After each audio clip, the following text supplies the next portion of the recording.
Okay, so I would like to share my screen.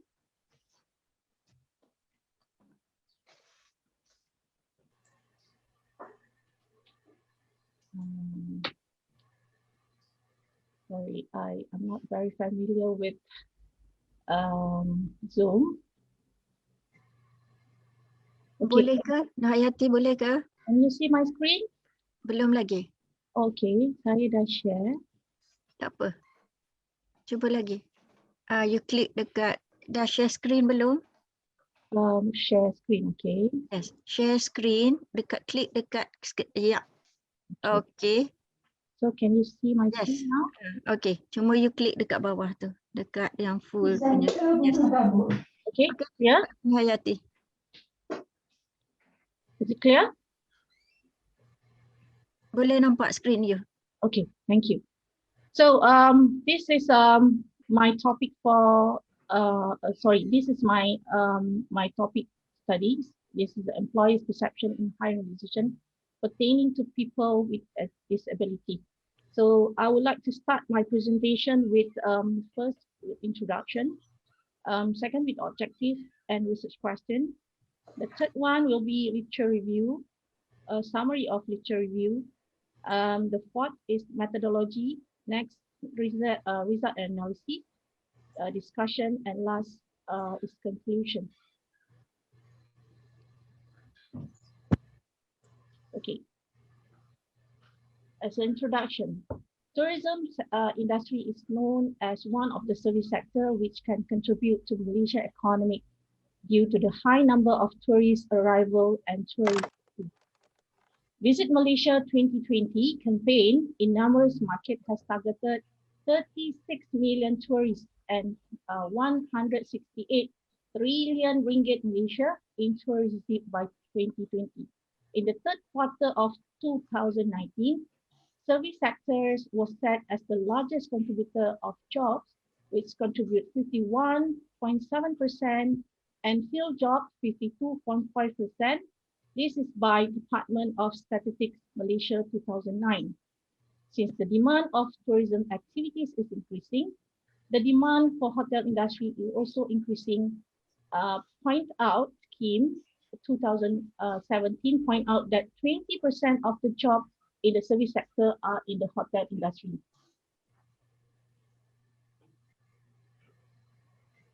So nevertheless, the emerging of hotel industry has significant impact on the employment of the workforce as there are abundant of opportunity and challenges that need to be handled.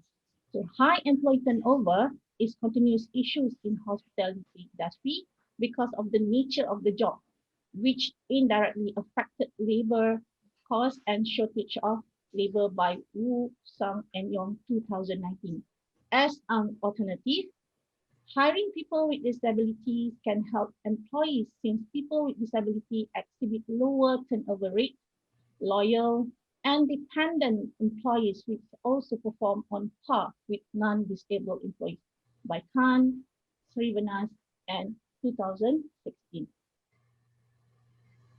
So with hiring with the employees PWD or with people with disabilities, one of the major challenges would be negative attitude and stereotype. Even though discrimination on the reason of disability can be considered as spiteful, the negative attitude of the employers towards PWDs is rather significant to a large extent. So many employees seem to consider that PWDs or people with disability do not possess adequate knowledge and experience to meet the performance standard, thus the employers are reluctant to hire them. In reality, a large number of PWD are unable to secure a job as they lack qualification and experience due to their exclusion and from education, training, and other social opportunities when compared to non-disabled counterparts. So therefore, this study also basically focused on those disabled workers with learning abilities, hearing impairment, speech impairment, as they are more compatible to work with the hotel particularly at the back of the house, involve less interaction with guests. So this is my research objective and research question. For the first research objective is to determine the most significant factors of employer perceptions to hire people with disability at 4 and 5-star hotel in Kuala Lumpur.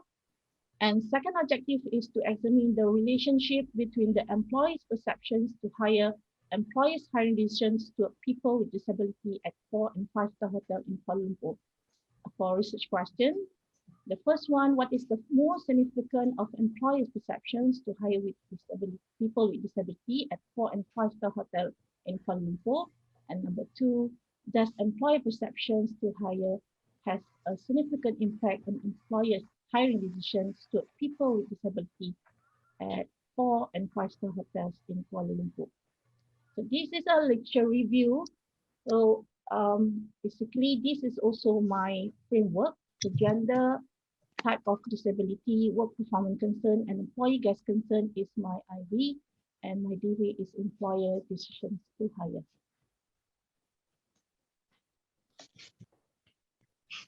So several studies found that women with disability are less favorable by employers than men with disability, regardless their type of disability. This is by Ang 2017. With PWDs can be categorized into several types and employer perceptions towards them depending on the type of disability by Baldwin and Co. 2014. However, the previous study also noted that views of perception about type of disability could be diminished by decreasing the fears of concern hiring those people with disability by Hira and DV 2016. Work performance concern influence employees' attitude and perceptions to hire PWDs because PWDs generally viewed as less productive, and sometimes jobs requirement might create stereotypical attitudes toward PWD by Bengisu and Balta 2017. And employer perception are also lies in how co-workers and customers will behave in communicating with those workers with disability. And studies have shown as an consistency between employee willingness to hire and the actual hiring practice of PWD. So this is my methodology for this study. Basically, for research design, I'm using descriptive studies and cross-sectional survey and focus on organizational level of analysis.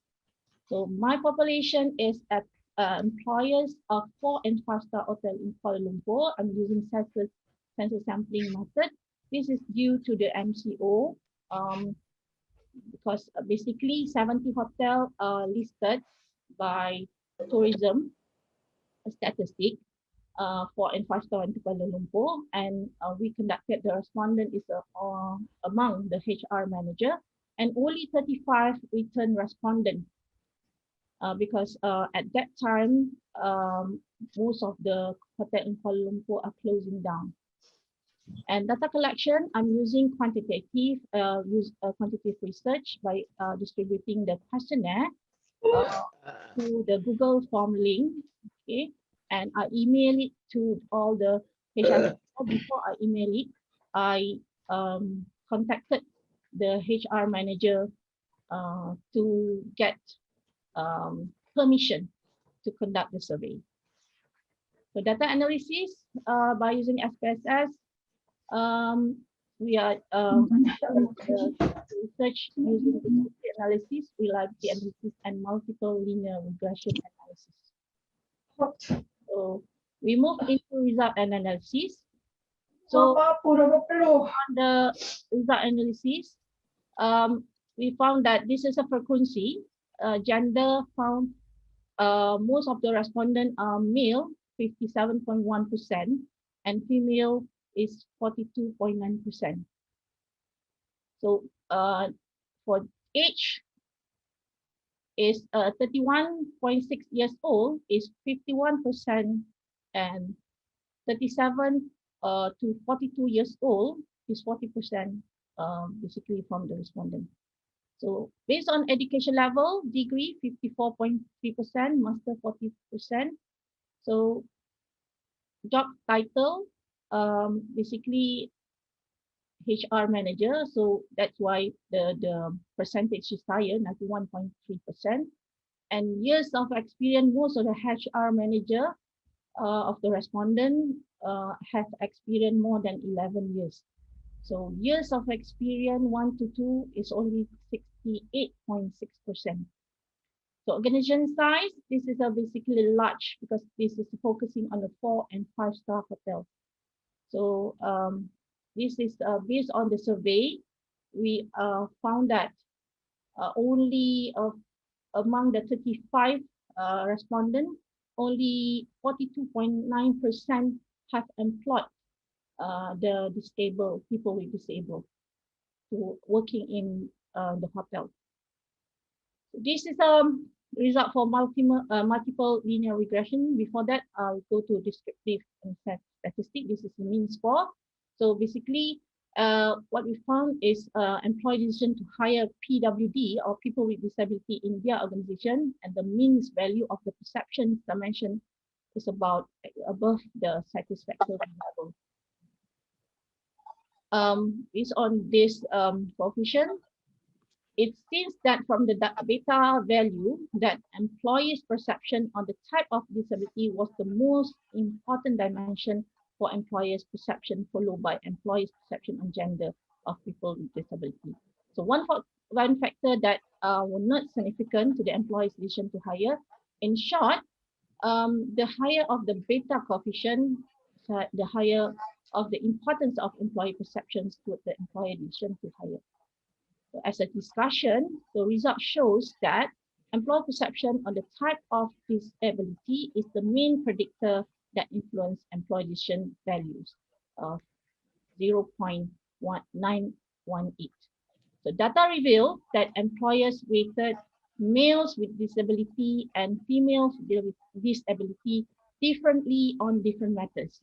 So ANG 2017 found that employees' perceptions was equal between male and female with disability regarding their organizational loyalty and increased business costs.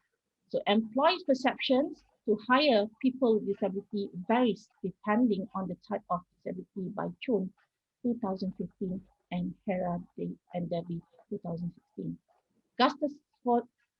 Gustafsson et al. 2018 found that employees with disability could be set as example of workers and influence other employees to hire them. There is no significant relationship between PWD, people with disability, work performance, and employees' perception. So according to Bengisu and Balta 2017, employers perceive people with disability are less productive.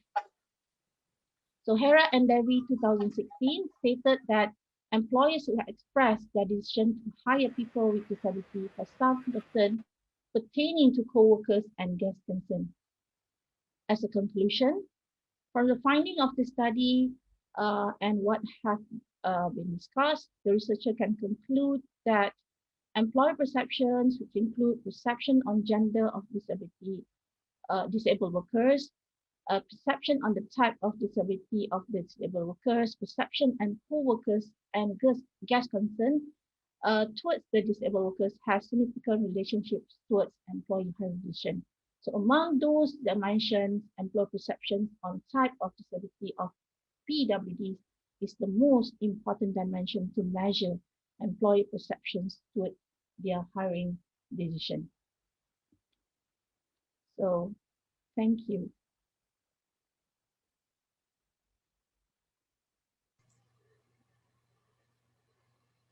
Thank you, Nurhayati, Mat Yusuf. It's very clear, the presentations and also the conclusions that you teams already conducted. Actually, I would like to just to get the view from you. What's actually your team's consideration for choosing the only the quantitative approach instead of like a mixed method for this Study. study, and even though that we know that when you collect the data is also very difficult, especially for this pandemic times. Okay, before this, I have conducted qualitative research, which I have interviewed the fast food restaurant manager in Malaysia, that is in Kuala Lumpur, KFC, and also Mary Brown, which they are hiring the disabled people. So that will be a qualitative research, and I have 5 of them participate in my last, the last research. So this is a quantitative due to one of the reason we are having an MCO, so we cannot conduct the interview, and I have no idea at that time to collect the data by using interview, but actually we can by using the WhatsApp video call. Yeah. But at that time we are so shocked because of the MCO. So I think that the Google form is the best alternative and the easiest to get the data. Yeah, okay, but I think if you already have the data for that qualitative approach, it's really very good that you adding the Oh, okay, support the statement. yeah, the support that you already your findings, Okay, because thank you. the finding is I think is very very interesting. And is there any from the Question. participants the questions? Yeah. Okay. One for me, please. Okay. Dr. Nurhayati. No, I'm not doctor yet. Okay. Doctor to be, inshallah. Okay, fine. Okay. Puan Nurhayati. It's a Puan, very yeah. interesting topic. You are saying that your topic is employers' perception and hiring decision pertaining to people with disability. Yes. But I don't see in your profile what sort of disability that you are referring to I in think this case. I did mention just now. Oh, okay. I think that would be, hold on, yeah. Do you ask any question in the Yes. demographic? What sort of disability because that they have? I have shortened the slide due to the 10 All minutes right. of Okay. presentation. I just wonder. Hold on, yeah. I think I have. Yeah, I saw that under literature review, slide 4. Slide 4, if I'm not mistaken. Okay. So Type of disability. Yeah. yes, all disability. Yes, all. All. Yes. Such as? This is all. Because my previous study, when I'm doing my qualitative research on the fast food restaurant manager, that is only on hearing impact only. Hearing impact. That is visual pekat. So in this case, whatever disability is all. There's no certain categories. No. All right. Maybe Okay. next study I only can focus Yeah. on type of disability. But because why we general the type of disability, we open it because they actually are not located front of the house, means that they are not dealing with the customer face to face. Basically they are at back of the house. For example, they're helping the kitchen, maybe helping the Oh, okay. housekeeping. Behind the screen. Yes. Right. They are not in the reception area. So they are not directly contact with the guests. Okay. So that would make a difference also, right? Yeah, of course. Okay. Okay. Thank you, Doctor. Thank you, Yati. Fine, inshallah, Dr. Oh, inshallah. I mean. Okay. Yeah. Thank you for Madam Chair, can I ask one question? Oh yes, of course. One or this is very difficult. All right, thank you. Please. Thank you, Madam Chair. Puan Nurhayati, this is a very interesting research. In fact, I have one research ongoing on PWDDs. but based on our research member who are doctors from hospital, Oh, actually we focus only for physical disabilities because oh, that is physical. make more sense. Yeah. Okay, because and we actually exploring on PWDs towards towards financial towards empowerment of financial standing, Oh, okay, and perception. But I find it very interesting because you are doing on the other way, instead of the employee themselves.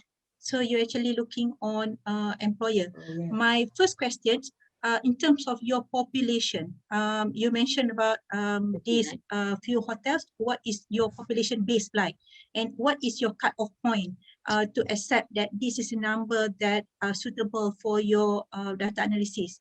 Number two, do you have any intentions to cross check your research, because now you are doing on employer perspective?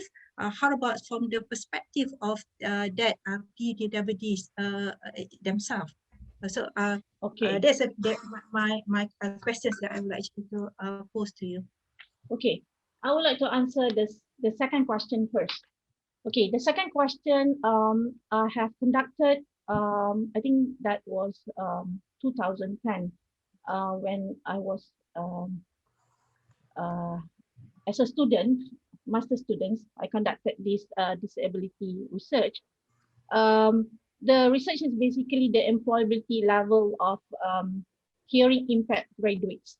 So I'm focusing on the student that has a fresh graduate or maybe alumni. I'm doing a quantitative survey. So we want to see what is actually the factor that reluctant them to join the hospitality industry. So what we found that this student and I mean the graduates found that they have one discrimination, second because they have inferiority complex, and then actually they have interest in what is the curriculum that's set for them, but the industry reluctant to employ them. That is the perception from the graduate itself. But when I conducted this study, the employee perception is vice versa. So they actually no problem in hiring uh, these people, because some of the hotels are hiring these people with disability, but they are assigned at the back of the house. Okay, so actually I wanted and planned to conduct one more research on disability. We want to see first the students, and then how the government policy has helped them to be employed in the industry, especially in the hospitality industry. That will include hotel, tourism, and also restaurant industry. So the first question, sorry, am I answering your question? Sorry. Yeah, well said. Okay. So the first question is about population, right?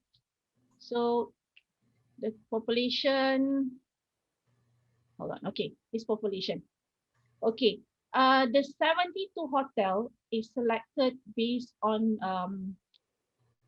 Ministry of Tourism 2019 statistic, right? This is only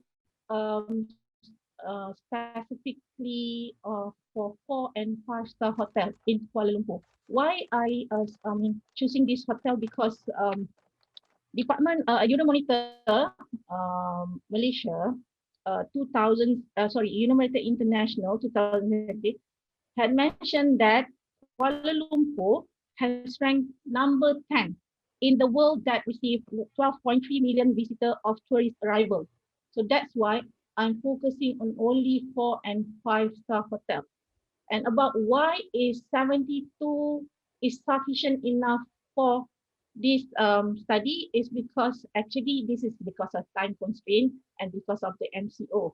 So as I mentioned, 72 hotel is only in Kuala Lumpur and selected based on the rank of the 4 and 5 star hotel.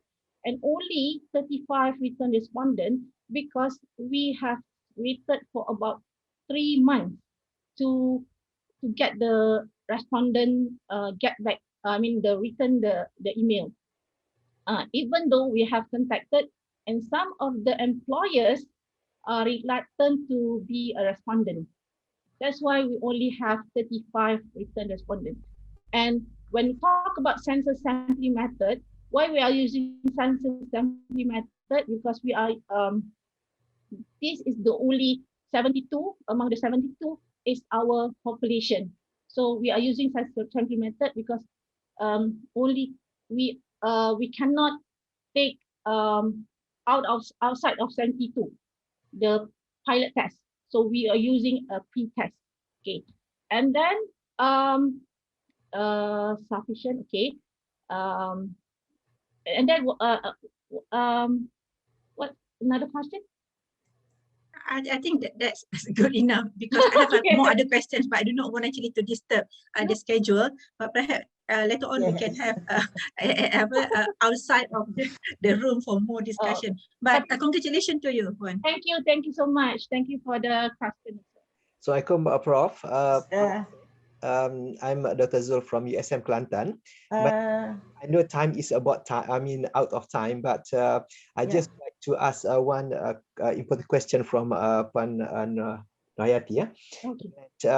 Then also I would like to I mean, introduce myself to Dr. Rohana just now, I think.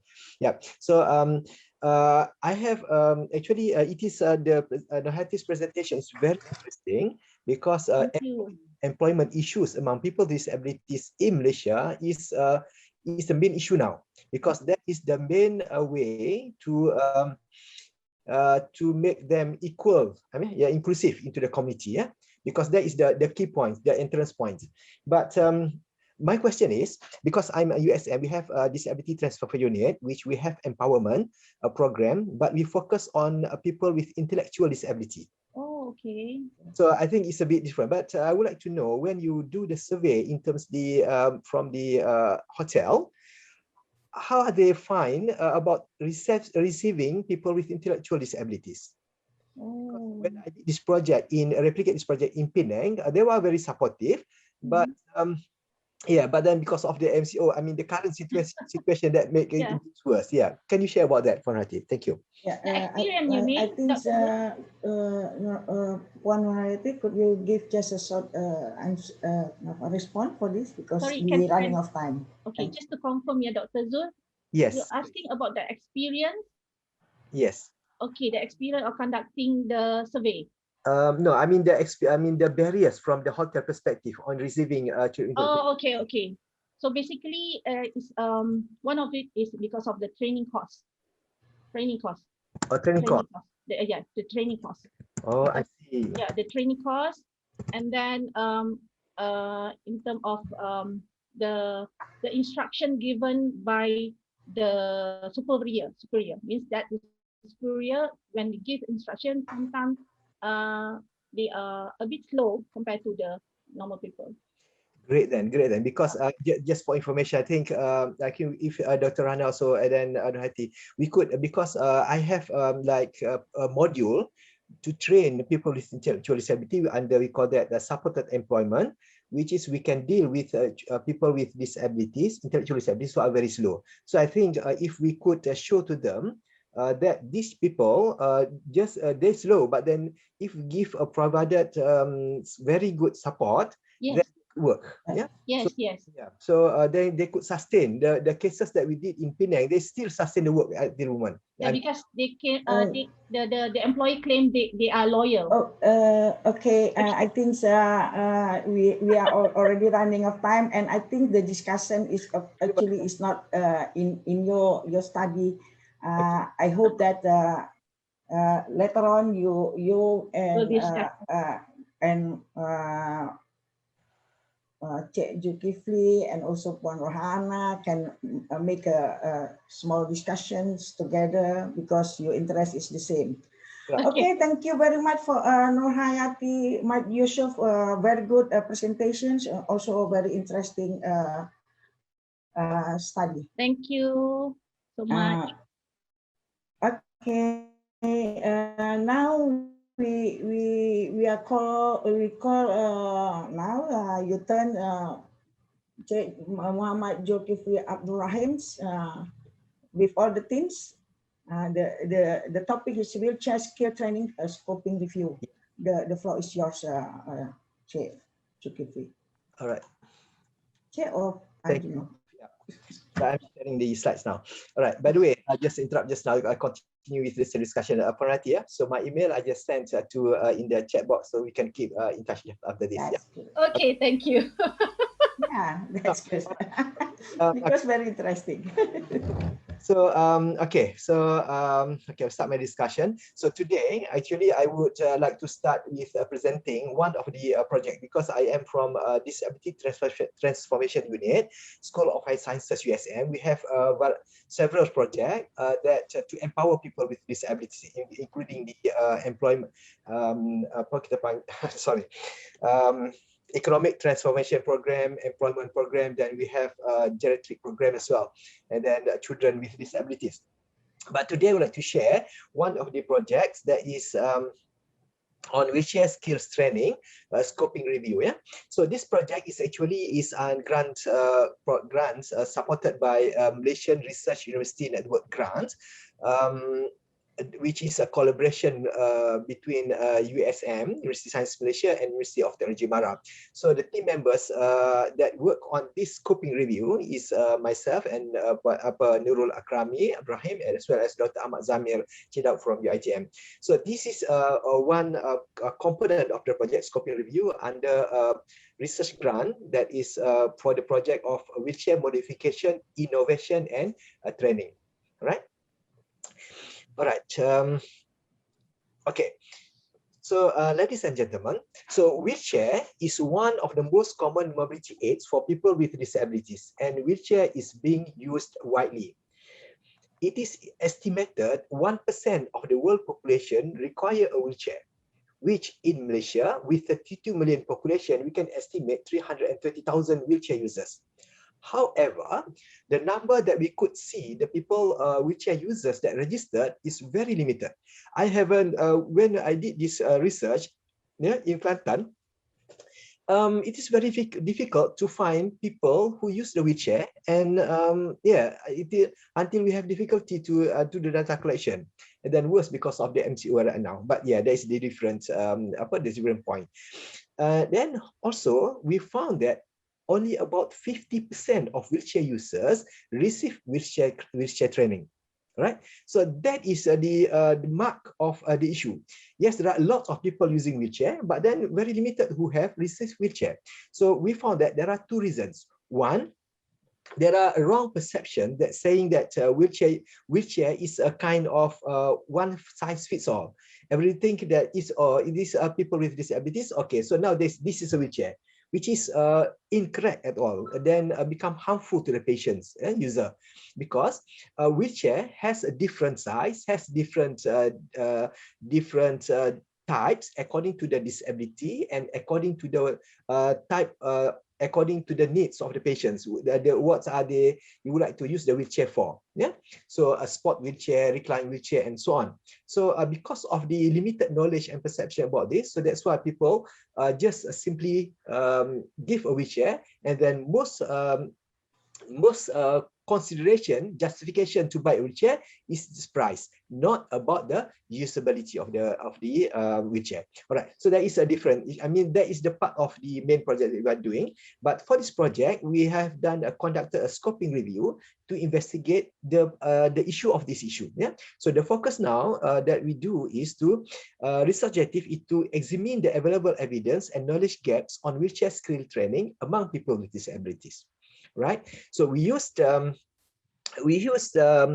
scoping review method that has conducted according to the AcE and O'Malley's step, the 5 steps. So the research question that used in the study was to investigate what are the available evidence and knowledge gaps on wheelchair skills training among people with disabilities, specifically in terms of the effectiveness of wheelchair skills training program. Yeah, so the research was conducted from online database such as Post, Progress, Science Direct, Web of Science, as well as Google Scholar. Yeah.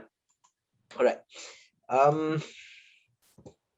Okay. So when we did the data search, we found 380 studies. And then after the several screening according to exclusion and exclusion criteria. So finally 15 studies that were included in the study. And then this study is focused 15 peer-reviewed articles that met the inclusion criteria, and the studies included are range from that published between 2004 to 2019. The inclusion criteria was 2000 up to 2020. Yeah, so the number is still limited, right? Then of course we only access to people with paper who is full text and accessible to full text and in English. Yeah. So so the results of the funding that we present in terms of study design, sample size, intervention, and module, and so on. Yeah. All right. So from this study, we found that yes, wheelchair skill training actually is very important because they could improve the wheelchair skills and confidence of the wheelchair users. And then one point that is important that if there is no wheelchair skill trainings, the wheelchair user would not dare to go for the attempt the advanced skills of wheelchair use. Yeah, for example, wheelie or go down from steps and how to go up curbs and so on. Yeah. So, however, from the participants' feedback, 6 studies that reported from the participants' feedback, that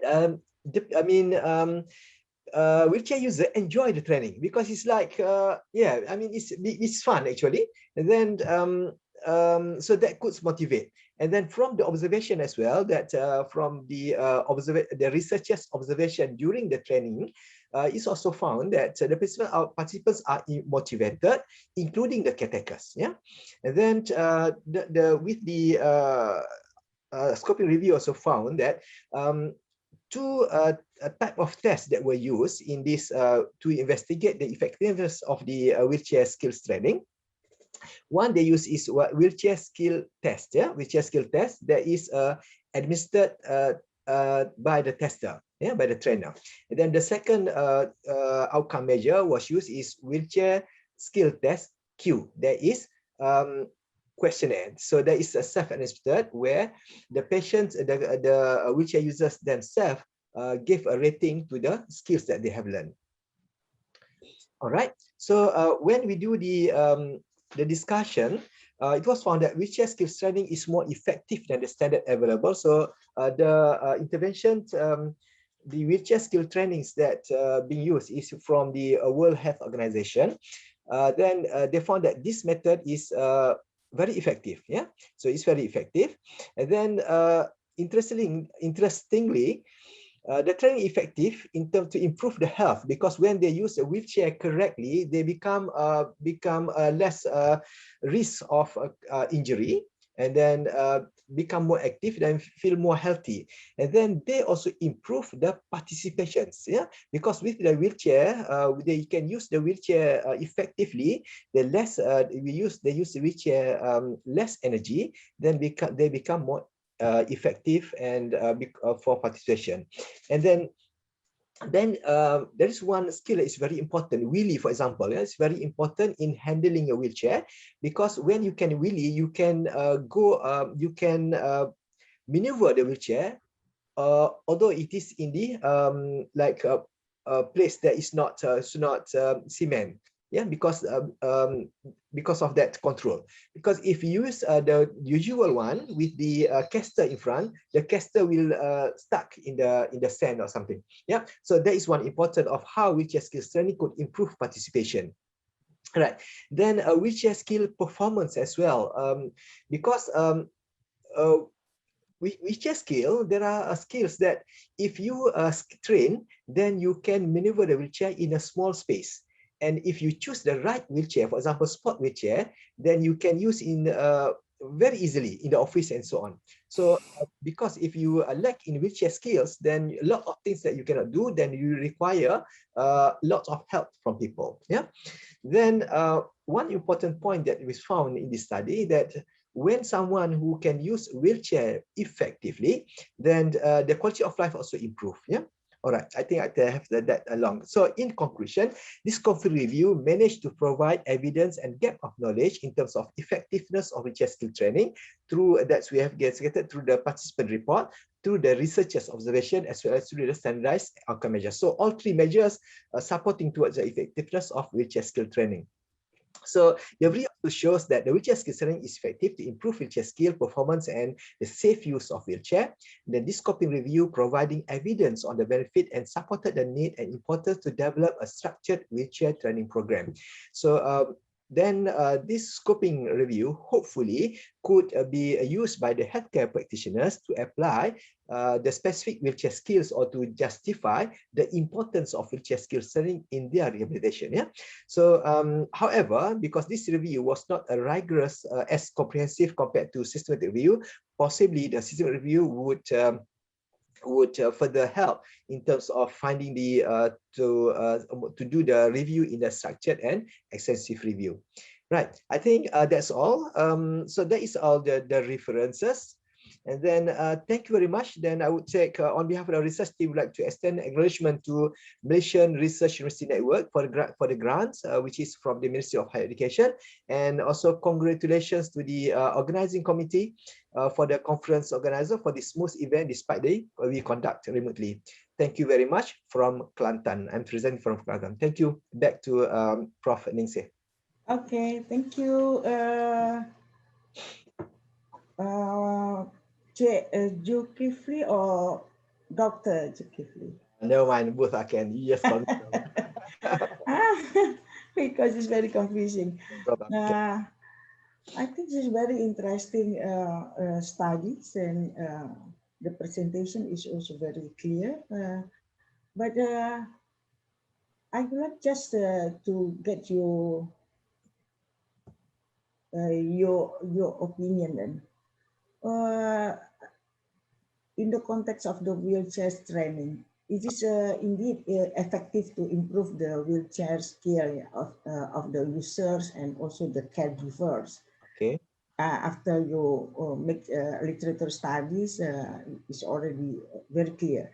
But Right. why has this training not been carried out yet like you said, in Malaysia and other places? Can you explain from the perspective of those you who have experience on these studies? Yeah, thank you, Prof. Yeah, I think that is very pertinent question. Why is that so difficult?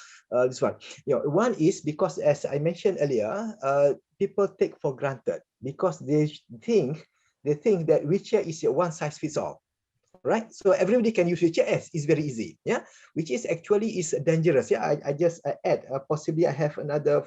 Yeah, just add, because if you do not use a wheelchair correctly and then do not choose the fitted wheelchair correctly, you can harm the patients, the wheelchair users, because can cause injury, one.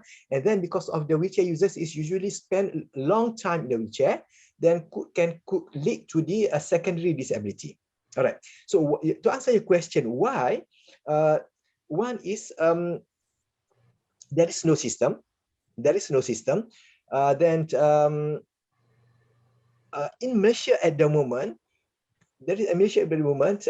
The center that you can go to do a training, wheelchair training, is one in the PLPP in Bangi, all right, and second in Hospital University Malaysia, Hospital University Malaya, and then the third one is in Kelantan. All right. So then most of this one thing difficult because this structured, the training module is actually structured, and then for example in you have to pay in order to get the certificate of training. All right. So that is costly, about 1,000 plus. And then second, because to do a wheelchair training require a certain set of environments. Yeah. But in USM, my staff, I have a portable. I have created a portable training circuit, we call that. So so now with the current because after this research, possibly after this we could expand to work with others. We could share how to make this wheelchair ticket so that everybody could have access to the training. Yeah, so I think that the issue is there is not a structured program, and there is limited center that provide wheelchair training. So. Okay, thank you. Is there any question from the participants? Yes, Assalamualaikum, Dr. Zulkifli Rahim. Salam. I'm Cik Nuriah Osman from UiTM Permatang Pauh, and I'm in Faculty of Pharmacy. Okay. And I have seen your work is very interesting, and it work well for all type category of people. But only my concern is whether you have came across a literature saying that the usefulness of having this skillful wheelchair for the different setting up of the country. Like for Malaysia, what is the use of having a very skillful wheelchair use if the environment doesn't support? Let's say that you are a very skillful wheelchair wheelie or whatever, but where are you going to perform this? Where are you going to use this? Because when you go to supermarket, there's no facilities for the wheelchair. When you go into the car also no facilities for the wheelchair to operate themselves. And when you go outside also, people always have a caregiver with the wheelchair users, so they don't think that they need this. And then one more thing is they need to spend a lot to get the maybe what you call so-called a license wheelchair users or whatsoever. So can you point out on this issue? What is the usefulness of the need of having the what so-called a licensed wheelchair users or the skillful wheelchair users? Okay, thank you so much. Thank you, Dr. Zul. Yes, thank you. I think the question comes from the hearts. Yeah, come from the hearts. That because actually that is the issue. I'm sure. Yeah, Kak Chandra. Yeah, because if we go into the big picture on people with disabilities in Malaysia, they are very far behind, including wheelchair users. Right. So luckily now we have a Senator Ras Adiba, who are in the team, she herself is a pejuang towards people with disabilities, and who is the wheelchair disabilities, and she is quite spoken. So so the idea of having a good accessibility is very good. Yeah. So we could see the last 5 years there are lots of good accessibilities in Kuala Lumpur, but not yet in Penang, not yet in Kelantan, of course. Yeah. Then actually, if you go for the detail, actually it's worse than that, because, for example, there is in the previous report about, sharing, if a wheelchair user would like to use public transport, where they can go? Where they can go? They can't, because even now with Grab, if you mention that you are a wheelchair user, then Grab driver cancel the trip, the request, right? So there are lots of issues. However, we cannot. It is like chicken and eggs. We cannot wait to for the eggs first to have the chicken. So we have to work in order to get it better. Right? So for example, yeah, I just sharing my situation. When I came back from my PhD in 2012, there are lots of supports. But there are lots of support. Oh, good, Zul, you are helping people with disabilities, blah, blah, blah, right? But when it comes, I suggest a solution. Oh, no, Zul, it is too expensive, blah, blah, blah. So why? Because they still not have the right concept about helping people with disabilities. Now, it's more to, if you go, I'm sorry, is that my emotional now? I think took too much time.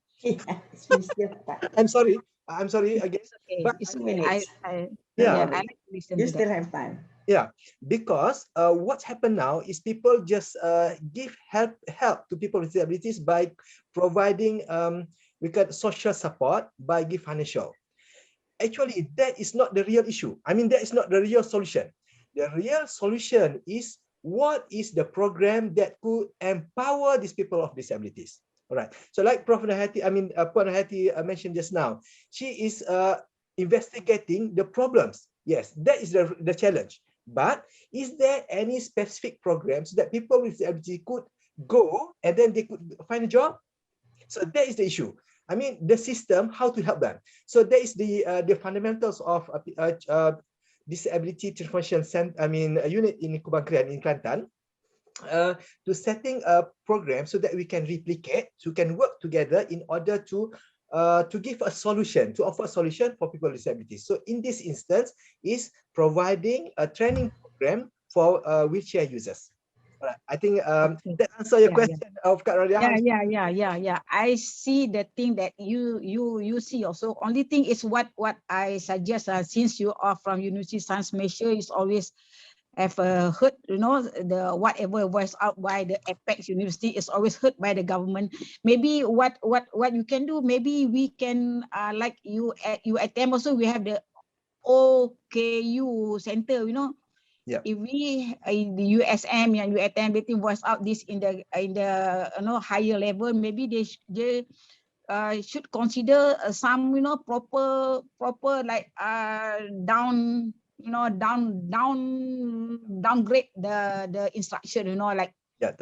many left behind in Malaysia, pertaining to OKU, like hotel itself doesn't support some of the hotel, like I took my husband is a wheelchair user. Okay. When I went to Bangi Hotel, I did this 3-4 star hotel, but found out there's no stake the ramp for the this is the issue, maybe we should look in the higher level, Thank you very much. You it's very interesting. Okay, thank you very much. 1 minute. Unfortunately, there is no time. Dr. Zulkifli, your research is very good. I mean, it's very interesting. That I hope that you will continue with the real actions after this. It's not only for studying literature, but after that you will be having a real work in the field. Thank you for the presentation. It's very interesting and very good. Now we are calling the Dr. Nur Ajila Hussein. Already here, doctor? With the topics, what matters for retirees to experience a great quality of life. The floor is yours. Can you manage? You are already here, Dr. Nur Azila? Yeah, I'm here. Oh, you are also Timbalan Dekan. I couldn't see the names. Oh, yeah, so sorry. All right. That's okay. The setting. Time is yours. Yeah, thank you so much. Okay, thank you. And Assalamualaikum warahmatullahi ta'ala wabarakatuh. I greet the chairperson, Assistant Professor Nurliza, and then Dr. Zulkifli, Dr. Rahana, Kak Nuria that I met last time, and all the participants. Today I'm here to present a paper entitled What Matters to Retirees to Experience a Great Quality of Life. My paper is actually a collaboration with Dr. Mazli Saad from IIUM and Dr. Ika Marianti from Indonesia, Padang University of Dharma Andalas, and also Dr. Nur Fazila Abdul Razak from UiTM Shah Alam. Okay, I try to oops, it was very fast. Okay, to make it very short and sweet, yeah, because time is so limited. Just usual introduction, and then literature review, methodology, and then finding, and also discussion. All right, so for the background, retirees, as the name goes, retirees, those who have stopped working officially. Okay, so these people are the one that we wonder whether what sort of quality of life that they have.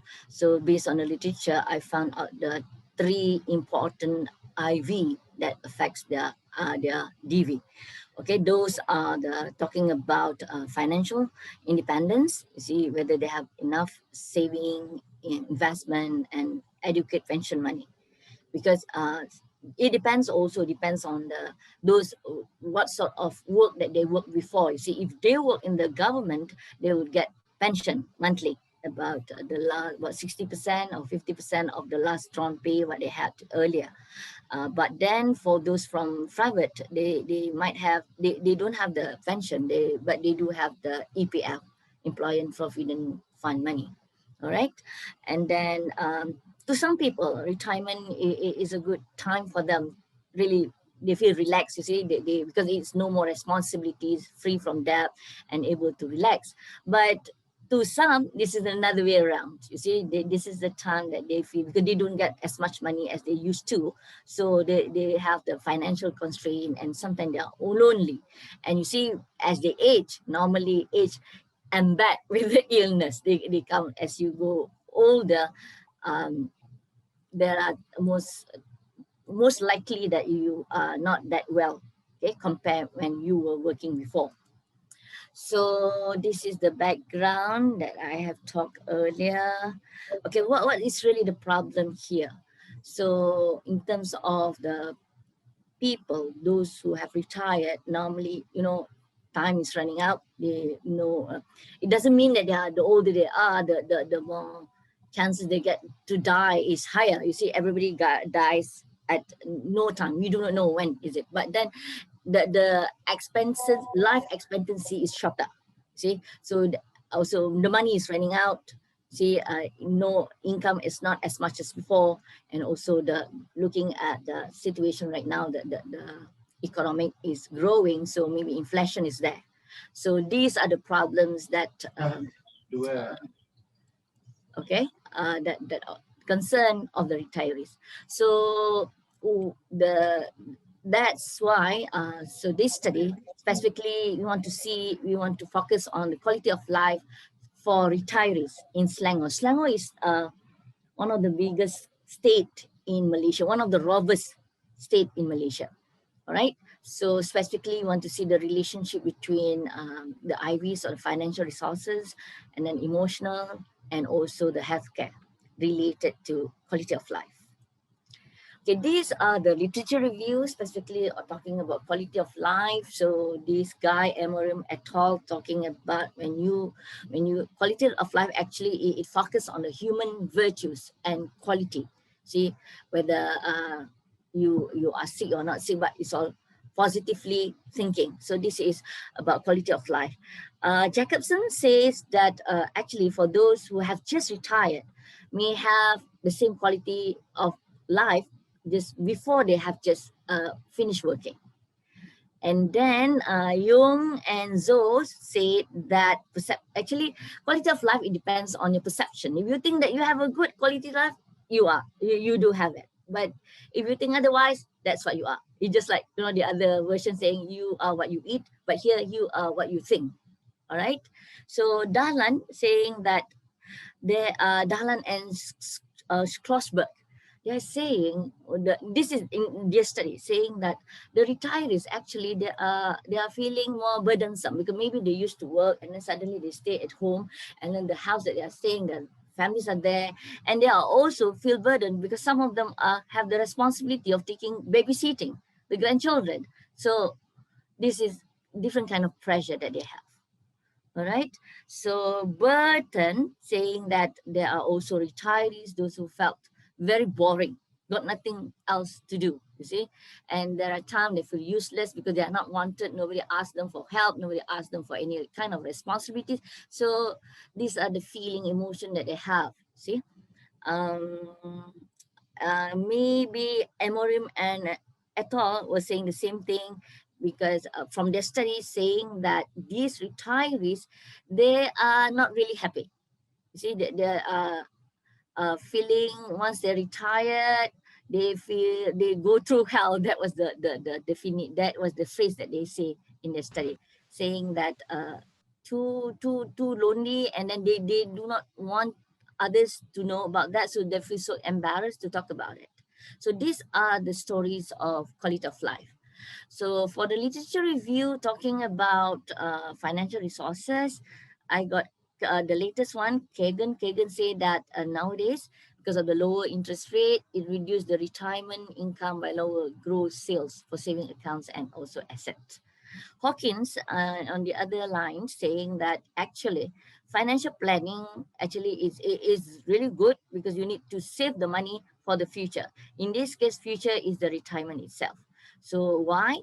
Because before you stop working, you have one kind of standard of living that you can just leisure, you see, especially for those who almost at the retired age. So you almost, the debt is not that much yet, and then you got so much money to spend on. So by the way, Hawkins stress on financial planning is crucial here. So the other independent variables that we have found out is emotions. So emotion here, Burton says that actually there are retirees that actually you need to adjust your psychology, meaning that you see, that is why you see in Malay term they say the old people are sensitive, you see, because though you have said this, they have that, they easily sensitize. So that is why you need to adjust your psychology here. You should cope of the loss of, I mean, you are no longer working, so this is the time that you may spend more time with your partner or your families. But at that time, of course, most of the children have left their house, have left their nest, you see. So this kind of different kind of situation that they have to face. This is another challenge for the retirees. And Srivinas saying that Srivinas is done studies. This is what they call studies on longitudinal studies. That is very long study, and participant is quite a lot, 12,000 over, and saying that as they go older, the longer that they age, the longer they retire age, so they become more negative. Okay, maybe it is different. This is the particular study that they have, because at that time they have come with the diseases. So in this case, particularly on the patient, those who have CVD. All right. So Harrington was saying that actually retirement has a relationship with the life satisfactions. You see, it's mediated with the experience uniqueness. Experience uniqueness here saying about your relationship with others. How you deal with your partner, how you deal with your families, with your neighbors. So these are the literature review that I have, and the healthcare saying that this is all quite current. They are saying, in other words, saying that actually as you age, as you retire, the longer you retire, the more money you spend on the medical healthcare. Okay, how do we go about that? This is just a cross-sectional study that we want to do it just one time. And we use 7 Likert scale for all the variables. And we manage, because this study, we had it before the MCO at the end of 2019, about early 2020. So we managed to get quite a lot, that is 210 retirees. Okay, and then we only use SPS data. We look at the correlation as well as the multiple regression on the relationship. I'll explain further. Okay, so first of all, we need to see whether the items are reliable. So based on this, actually we have prepared all the question with 5 items. But since for the final resources, we have to delete 2 items because when we run, it is below than 0.7. So we delete 2 items and we managed to get above 0.7. So these are, so that we want to make sure that all the items are reliable. Okay, this is the demographic profiles. So out of 210 retirees, we have more or less the same, but then it's majority males, about 53% of overall respondents. And you see my definition of retiree here, because I took maybe the old one, you see, when I was small, the retirement age is 50. Now it has goes up to 60. And maybe to in the universities, they 65, they still working. See, So I only have two categories here within those the respondent, those who age from 50 to 55 and those who 56 and above. So you could see these people is quite majority is the one who are recently retired within 5 years frame from the retirement. And then this also reflects the real situation in Malaysia. We have the majority of Malays followed here, and then Indian and then Chinese. And then you see majority also married, and then single, maybe widowed, you see, because at this age, their partners have passed away. So only 8% are divorcees. And religion, also majorities are Muslim, followed by Hindus, and then Christians and Buddha. This is the one that I explained just now. Where do they retire from? What sort of organization? So I divide into two categories. One is private and the other one is government. So this is the one, how long have they retired? So within, this is quite a number, 152 recently retired and only 6 years above 58. All right. And then besides that, I also ask them about their health condition, whether they're healthy or not. But majority of them are healthy. Fortunately, only 23 to 24% are not that healthy, and very little, those are really in bad condition. All right. So after that, we run the correlation after all the data are available. So you could see there are two asterisks there. It shows that for both level, for 99% or 95% of confidence levels, as well as the 99% level, they are all significantly correlated, meaning that these IVs are correlated to the DVs, meaning in order to have a good retirees quality of life, financial resources, emotion, and health care do have relationship with the retirees' quality of life. Okay, then we run the regression analysis. So when we run the regression analysis, we could see, look at the significant value, only two are below 0.5. Meaning that for the hypothesis, out of 3 hypotheses, only 2 are supported. For H2, hypothesis 2, emotions is not contributing to the quality of life. All right, so we shall discuss more on that. All right, so what is the conclusion? We are saying that here, financial resources as well as the healthcare, they are significantly influence the quality of life. So this study consistent with the study, the previous study, but for the emotion, they do not significantly affecting the retirees' quality of life. So in this case, we can conclude that perhaps these retirees that we asked them, once they have money and once they have health, is good enough for them to have quality of life. You see, so in this case, maybe why emotion does not affect them. Maybe in this case, they could smartly control the emotions. You see, well, once you have money, you'll be happy. So in this case, we could say probably that aging makes them wiser.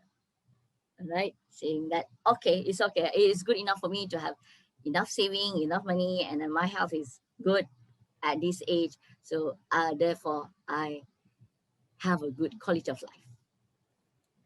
All right, so what are the recommendations? So you see different study for different place, different country, they might have different finding. So maybe particularly state in Malaysia, in Selangor, that is a finding that I have.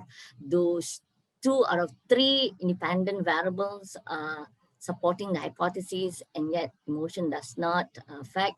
Maybe in some countries you might have different study, different findings. Okay, and also maybe at this time, because this is just cross-sectional, maybe if I were to run again next year with the same question, that is longitudinal study, so we could have a comparison whether we have the same finding or not.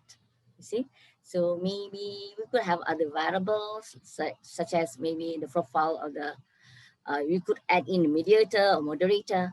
Maybe the retirees attribute also affects. You see, it maybe it has some influence towards quality of life.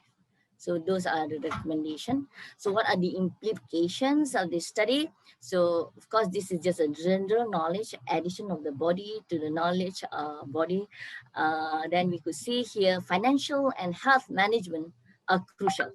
You see, so you make sure once you are once you are retired, you should have enough money, sufficient money, because you know as you age, you do not want to have, I don't know, most people, they don't spend luxuriously. Even if you want to eat a lot, you don't eat 3 plates. You know, no, if you normally you only eat 1 plate a day, I mean, for a meal, you don't add up, you don't eat three plates for a meal. So enough, sufficient for them to going on with their life, you see. So that's enough money for them without having any dependence to others. You see, so this is financial is very important, and also health maybe in terms of dieting, in terms of lifestyle. So it is important. All right. Sorry, already running out of time, Dr. Noor. Okay, I almost there. So this is it. This is just More than 5 I minutes. just say happy retirement for those who are going to retire. All right. So thank you, Professor Dr. Nurlisa. I think that's all that I have. I have covered almost everything so far. Thank you. Okay, thank you very much. I think it's already 3 topics. I think it's very, very interesting topic that we discuss, and also for this topic is also very good, and it's related to, I think, to myself also. I have to prepare. How many years to go, Prof? Yeah, still, if I'm professor, and then another 10 years time. Oh, Still plenty of time. yeah. In Indonesia, what is the cutoff point? I mean, cutoff or age? Yes, if the professor 70. 70. 70. And Oh, then okay. if you are associate, just associate, and then 65. Wow. Is that true? I saw that doctors have you Okay. moved to loading. Indonesia? Yes, Huh? I want to just, I mean, you already find out that the financial resources is actually the most important things that for in maintaining the quality of life. Almost the No same. money, no talk. Yeah, no one talks. But how do you find out that when you do research that this research? Uh, do you also, I mean, you putting that maybe they have a, if we are talking the financial resources, then how if the is the respondent productive income when they are still productive and post retirement income, is there any consideration for this one when you do this research? Because we understand that before retirement, we have resources, some of resources, and after retirement. When you do this research, you put this one into consideration or not? Oh, okay. What do you think about this? Okay, thank you, Prof, for the questions. We do consider of those possibilities. You see, so those are the item. I don't have the item here. The item we do ask about the saving, about whether the money that you see for the those who have retired from the government, they might not have that big issue because the money still keep on coming in. But then for the private, you see, in the private, we don't have it, we do have about EPF. You know, there's certain fund that they allocate at that while you are working. There's certain amount, 13% or 12% contributed by us and then by them. So that is the time that they have the money. So there are people also once they are retired, they go to certain funds and then they can get it monthly, so staggeredly. So the money is there, provided you save them from beginning. So we do ask about their saving, about whether they still have money coming in. So that is also taken into consideration, Prof. Okay, is there any question from the participants? Because this is very interesting and also related to us, all of us. No, Oh, they are still young, bro. So maybe yeah, Assalamualaikum, Prof. hi. Nurhaliza, and also the presenter, Dr. Waalaikumsalam, Azila. Ustaz Yes, Noria. Kak Nurul. Sorry again, me. Yeah, No it's okay. problem. We Even met the before. physical meeting, I'm always the one that appear first. Okay, this is a very interesting issue, very interesting. I'm also about to retire next year, so this is my last working. Maybe if I don't continue anywhere else, but I am quite surprised when your finding is the emotional doesn't correlate with the No, it's correlate, but it doesn't affect. doesn't affect.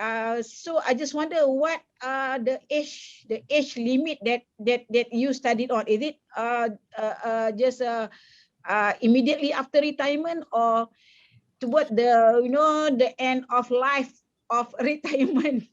Okay, as I stated earlier, I only have two categories, 50 to 55, and the other one is 56 and above.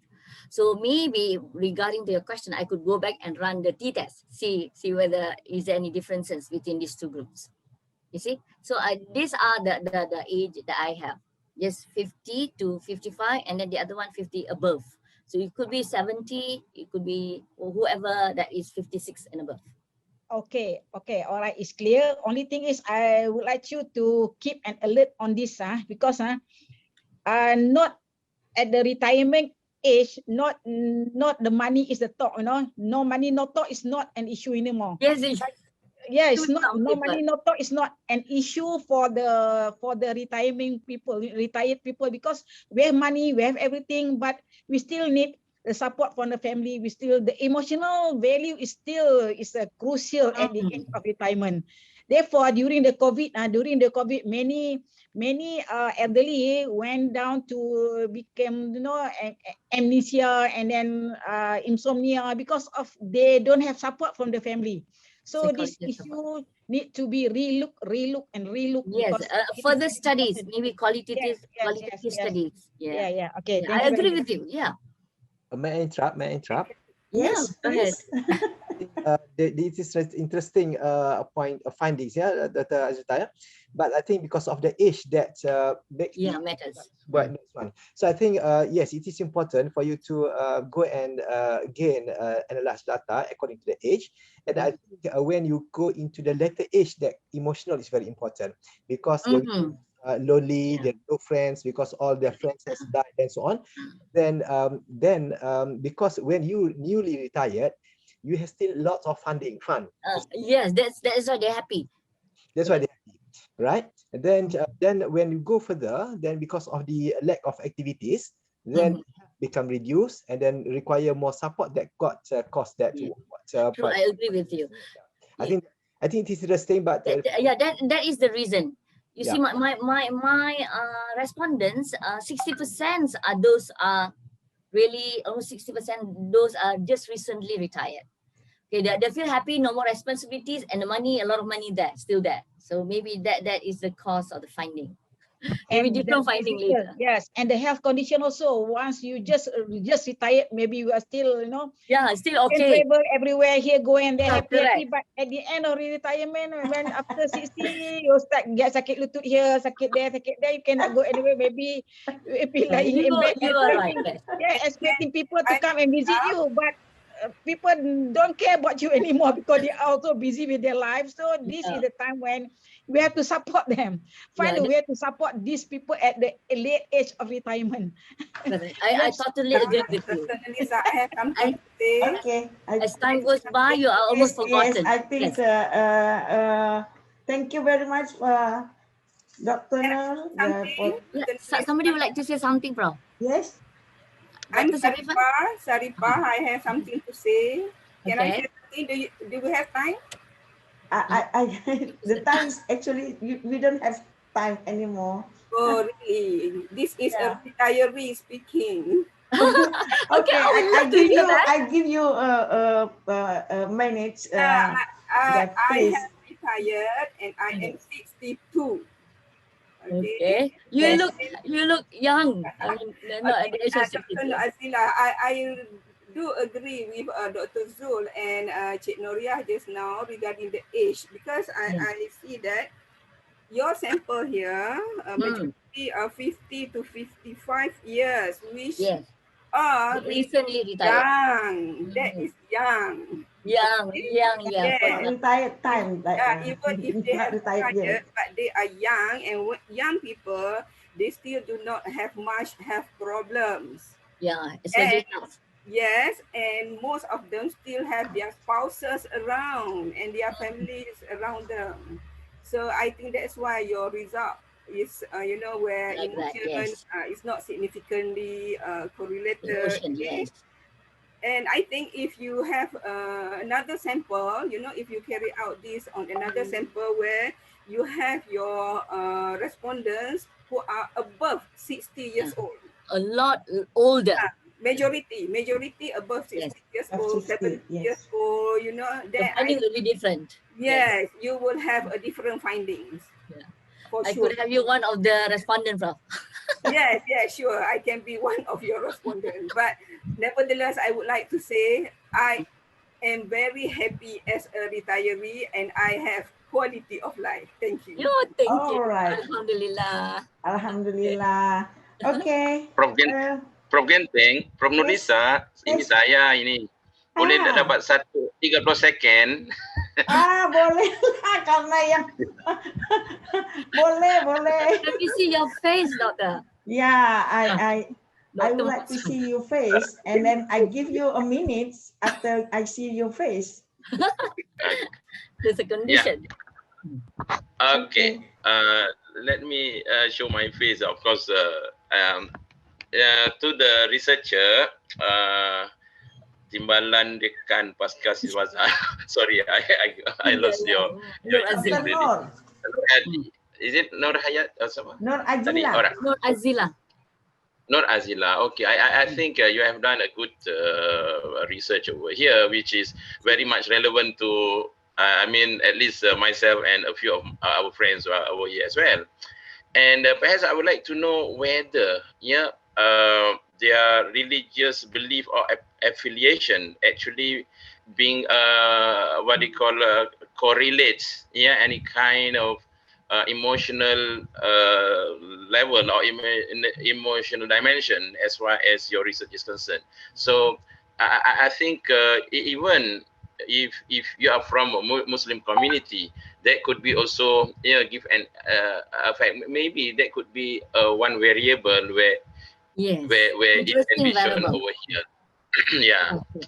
I think that is only my suggestion. But you have done a great research which I would love to read your paper later when it is published in our journal, hopefully. Yeah. Okay, thank you so much. Perhaps also if you want to go for another research related to this, perhaps I can be invited as your respondent. Okay, thank you. I thought co-author, but you are respondent. Can we both come? Okay, thank you. Why not? Thank you. Okay, thank you, Norisa. Okay, thank you. Very good. Thank you. It's very happy to see you around. So. Okay, I think we already about the times that to urgent this for this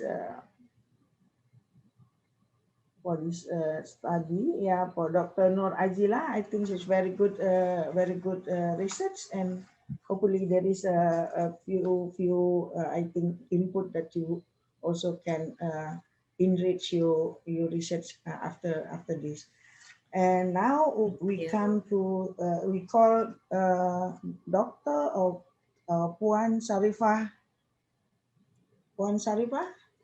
Yeah, I'm here, Prof. Doctor or Puan? Yeah. Okay, Dr. Sarifah, and I think your topic is design thinking mini project approach using factor analysis. The floor is yours. 10 minutes for your time. Thank you. Okay, thank you, Professor Dr. Nolisa. I'll share my screen. Yes, please.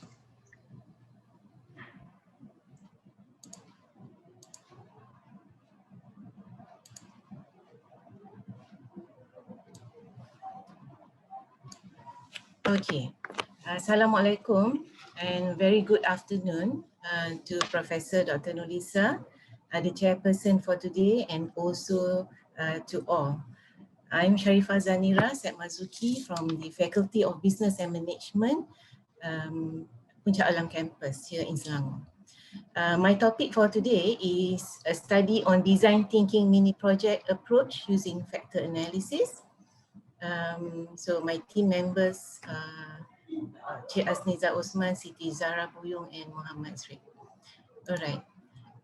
So let's go to the introduction. Design thinking has been a preferred pedagogy in social sciences and science and technology classes in higher learning institutions. And the relationship, we know that the relationship between students and educators and skills related to critical thinking appear to be of importance concerning motivation. So the focus of this study is actually to know the acceptance of the design thinking mini project and what I call as DTMP as a teaching and learning tool, particularly in institutions of higher learning like UiTM. As the study, the study on design thinking is actually very limited. Okay, design thinking is actually on activities that put together knowledge in different perspectives on how to create ideas, for example. So it helps to create the conversion of the knowledge and skills in coming up with a new creation. So motivation here has a very significant role in pursuing tasks that involve learning, experimentation, and creative play, make-believe kind of situation.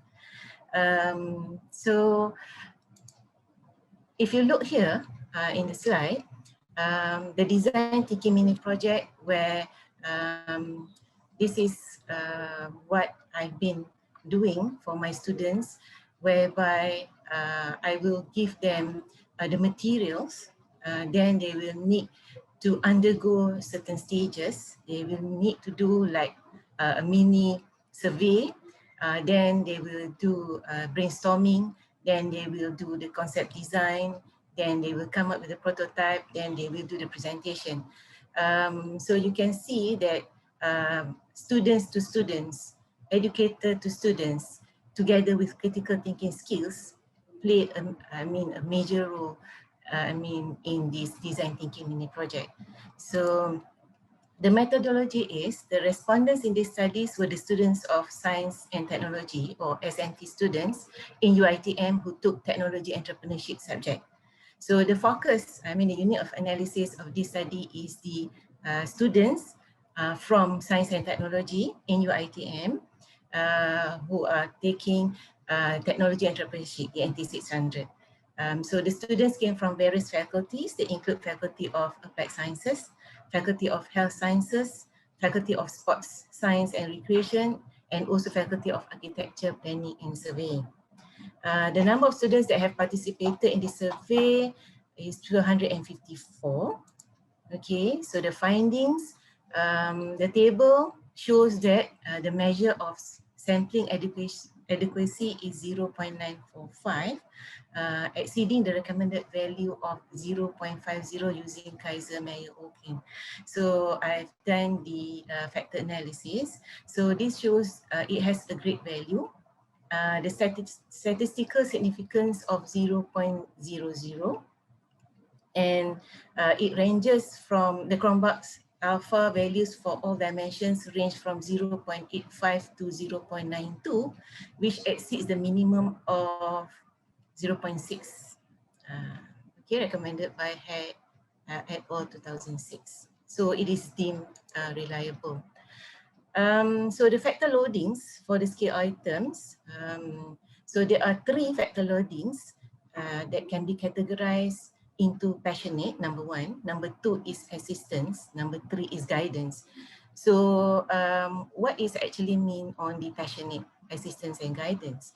So it is gathered from the study that the educators have passion in delivering the knowledge of design thinking to the students, and also on the assistance whereby educators, they will give the inputs, give more ideas, uh, I mean, yeah, give ideas, give inputs so that they will know, okay, the expectations that they will go through in coming up with the ideas or with the product. Okay.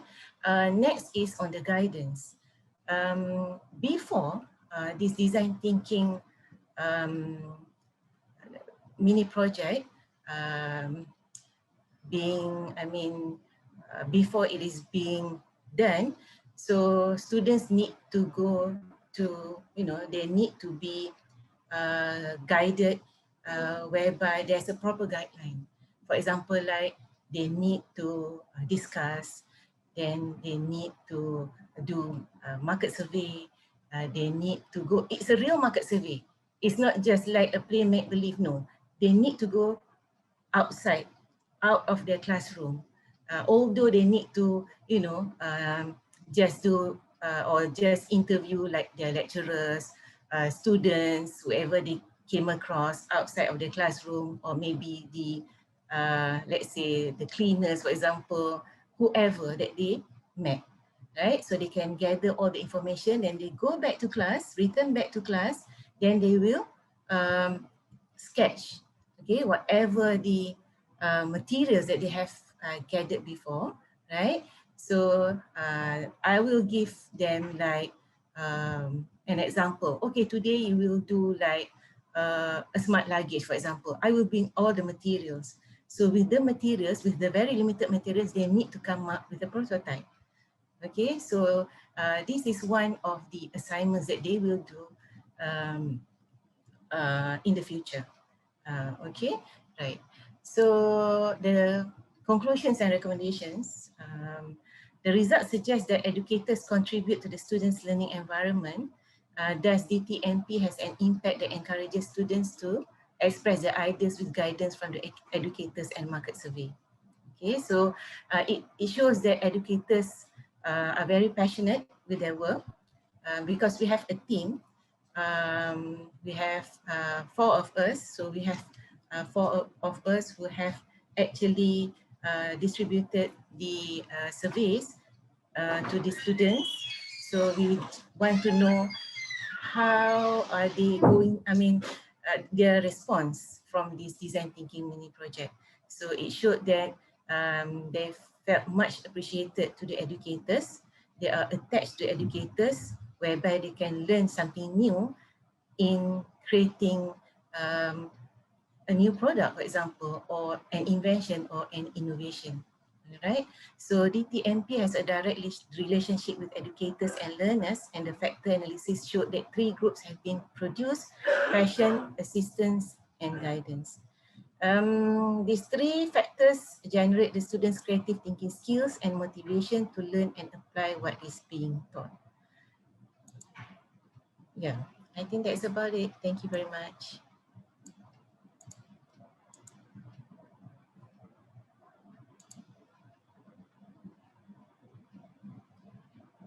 You have to unmute, Prof. Prof, you have to unmute. Thank you. Very interesting presentations, especially this is related to the design thinkings. Yeah. And actually, I would like to just to raise one question. It's not question probably, yeah, but I think maybe I want to know that which actually we see that there is a adaptability. Fashion assistance and also guidance. Yeah. Yeah. What is your? You after your research has been done. What is the actually which one that should be maybe first, or maybe maybe the maybe this which one actually the factors that impact for design Okay. thinkings. Okay. Thank you, Prof, for the question. So from the factor loadings, it is being categorized into 3 factors. So Prof has asked me about which one is more significant. So the first one, that is passionate, Prof. That is the most the highest factor loading. That is 10.26. So it actually has a very strong relationship in this study. Okay. Is there any questions from the participants? Yeah, can I have questions, Prof? Yes, please. Okay, thank you very much, Dr. Sharifah. Very interesting presentation. My Thank you. question is, by using this tool, how do you see the opportunity for students to be empowered, the level of empowerment beyond the classroom? Thank you, Dr. Rohana. So from the study, we have found out that students, they are more, they feel very energetic, they feel very, happy with the activities that have been done, because before the design thinking mini approach being conducted, so I will I will tell them, okay, this is what you will do. This is what you will expect for the following week. So they tend to be very excited. So they are looking forward to this. So they are empowered. Okay, they say that, okay, we are looking forward to this. We can wait for next week, for example. Then after, then the following week, I will bring all the materials. Then I said, these resources are very limited. So you need to do networking with other groups, right? So this is what you will face when you leave the university, because you need to do something out from scratch, for example, right? So that's what that's what that I've been telling them. So you need to be very confident, be very strong with whatever that you have, and also you must have the very high confidence level to go outside the classroom and get as much information, as many inputs as possible. You go back to class, you come up with all these wonderful products, wonderful ideas. Yeah. Relate to the what already you explained about the impact. What do you see that? Dr. Sharifah, that I would like to relate that. What do you see that when you already using this design thinking approach that into the work have been done by the student? Do you see that the difference, very different, works that have been done by the student comparing to others approach? Can you? Yeah. Very interesting question, Prof. Thank you very much. Because we know that the students in the 21st century, they cannot rely on traditional learning method, right? So we need to teach them on something that is related to them. Technology plays a very significant role. It's in trend, so we need to be at par with it. So we need to instill all this knowledge to them so that they can bring whatever they have gained during their university life outside when they go out for work. Yeah. Okay. So we want to, to get them to feel this is what they will face in the future. And the result is you see that the result is different, and much better. Yeah. All right. Okay, is there any questions to Dr. Sarifah? This is very interesting, especially if you are lectures in architecture. Prof, perhaps I just wanted to inject a little bit. I think this is very interesting research because our students today, they are millennial.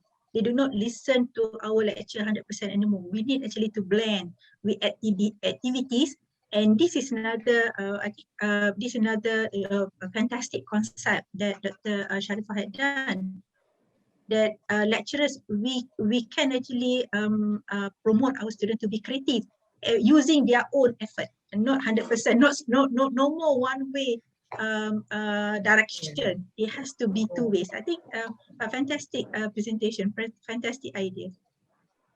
Thank you, Dr. Rana. Okay, thank you very much. Is there any response or question or comments to Dr. Sarifah?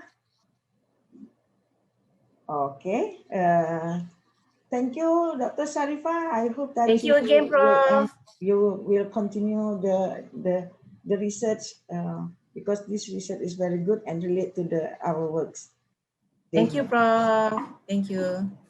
Okay, the last participant, I would like to call Dr. Dr. or Cik Raja Nur Shahiza Raja Muhammad Yazid. Is it?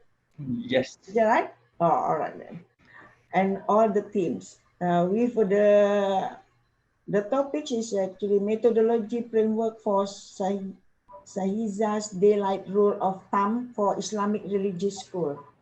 The floor is yours. I hope that you will present 10 minutes and then after that we discuss. Okay, thank you so much. I try sharing my screen, full screen. Yes. It's still there, is it? Yes, sorry. Okay, so thank you so much. Assalamualaikum warahmatullahi wabarakatuh. First of all, I would like to send regards from all of my colleagues here. Dr. Ellie, Dr. Architect Elina can't able to attend. She's having her own conference. Interior designer IDR Muhammad Khidir also have maps invitation. He's one of the maps for ID program, and Dr. Yakubu Aminulodo he's busy with his final year student, so I'm the only person, so sorry. Let's just continue with this. Okay, so again, my title is methodology framework for Shahiza's daylight rule of thumb for Islamic religious school. So basically, this is what I've extracted out, or what I've done for my PhD. So I've extracted the information out, and then I've revised it, so it is much more reliable for today's presentation. So basically, whoever done any daylighting studies, they know that typically we measure daylight on a typical table, which is 900 millimeter from the floor. And the windows that we have also 900 millimeter from the floor, which is the window sill height. And these two numbers are the same because you need to put it at the same level, because any window or light received under the table height is not functioning that well, or it really doesn't have any function. The issue here is that we did not realize, or we neglect the fact that other types of schools use different type of table. We only look at table that is 900 millimeter height, or what we call working plane height. So in Malaysia, most of our religious school or Islamic religious school uses rehal, which is around 300 mm or 300 millimeter height from the floor. So by right, using the same concept, the window sill also should be 300 millimeter height. But is this the case? So basically what I studied was that what if we kept the window sill, we kept the working plane height at constant of 300 mm. What is the required window sill height that can provide efficient illuminance level for rehab? So this is just some introduction. So of course, student learning performance affected by daylighting conditions, and a across the board, across the world, standards and guidelines usually recommend 300 lux to 500 lux. But however, this lux, again, like I mentioned, is measured at 800 to 900 millimeter working plane height, which is in Green Building Index Malaysia, also mentioned the same thing in other standards and guidelines as well. The working plane height of REHAL, if you refer to architect's data book or metric handbook, for a cross-legged activity, it is required a clearance of 300 mm height. So that's the point where I take the working height plane at for REHAL usage. And again, same thing inside this UBBL, in this Malaysian standard, in this standard and guidelines, even the table height mentioned the same height, but here the window area, or what we call window to floor ratio, across the standard also state the same percentage, which is 20% percentage of the window floor ratio. So I kept that information constant, meaning that every window that I've tested is in 20% of the WFR. Current guideline and standard also lack the consideration of different education system, like I mentioned just now. Instead of using normal table height, we use REHAL, so it is much lower working plane height. And to add to that, most of the Islamic schools uses Arabic alphabets. So how am I, as a new researcher during that time, going to evaluate these factors? How am I going to evaluate the daylight of an Islamic religious school, and how am I going to evaluate the students' performance based on that criteria, the height of the table, the illuminance level, and whatnot? So from there, this is just the end result of what I have found. I did put the title there, Shahiza's Daylight Rule of Thumb. It's not that much of a rule of thumb. It's just my findings. I put it as a rule of thumb because at that point I thought it's cool to put your name inside a rule of thumb, right? But again and again, this is just a preliminary study. I would say this is much more of a pilot and a prototype instead of an actual rule of thumb. So this is just the criteria I put there, and much more or less, I'm actually trying to talk about this diagram. Not so much on the rule of thumb. That rule of thumb is actually the result of this methodological framework. So I've adapted this from DSR, or what most of the researchers know as Design Science Research Framework from Venable and Dredge. So you have 4 components there. If you look at the right one, at the right gray diagram, that's the original one. So I've adapted that and tried to fit inside my research, and this is what I've come out with. So you have theory building, which is the daylighting theories, and then you have the second part, naturalistic evaluation, where you can see that it is being measured by using field measurement, survey studies, Arabic handwriting performance, and of course I have artificial evaluation for computer generation or computer simulations. And of course, you need to have the theory building, which is the concept framework, and also the daylighting theories. From all of that 3 components, my end result should be the design solution. Window sill height design for Hafazan school or for Islamic religious school, which from that part of design solution, you can actually go back to either 3 parts of the outer circle there: naturalistic evaluation, theory building, artificial evaluation. What I'm saying is that if you have a different type of research, but quite similar with mine, you can reuse this diagram. You just change the methodology. See whether it fits or not. What I'm saying is that this framework is there for people to use. I'm not saying that my framework is the correct one. I'm saying that I've already done it. So maybe anyone here wants to use framework. Right, so this paper review adaptability, suitability, and reliability of this framework in developing my finding just now, but somehow it's more on adaptability, suitability, and reliability of this framework to be adapted to other types of research as well, whether it's reliable or not. That's the reason we're going to look at today, right? So problem statement, of course, this is just a few. I'm just going to read a few of it. First of all, is of course factors created a gap of methodology framework suitable for identifying Islamic religious school design in Malaysia. So this paper will identify whether this framework and methods can be adapted, is it suitable or not, reliable or not, to identify and evaluate different required parameters in classroom design. So that's just the basic problem statement. Of course, the very main problem, which I have mentioned just now, existing standard and guidelines like studies and recommendations of classroom design requires different working plane height, different tasks, different window design, and so on and so forth. So this is just the aim and objective. To study suitability of this framework based on literature review and other previous research methodology, identify correlation between each method used in the SR framework, to see whether it is adaptable to different types of classroom or not, and confirm reliability of this framework based on each of its methodology. Right. So literature review, of course, I'm not going to go very specific on this. Everyone in daylighting a study should know that this is the theory that we always use, right? So first of all, this is just the theory building. Literature review number 2 is really related to the framework as well. So as you remember, naturality evaluation, field measurement. So this is just telling you guys, these are my literature review regarding this type of method. So I've selected naturalist method, which is a grid system or a grid point measurement on the floor plan. So each data logger that collects the information or the value of illumines level are arranged in a grid, 1 meter by 1 meter. Of course, there's a lot of other reference for this one.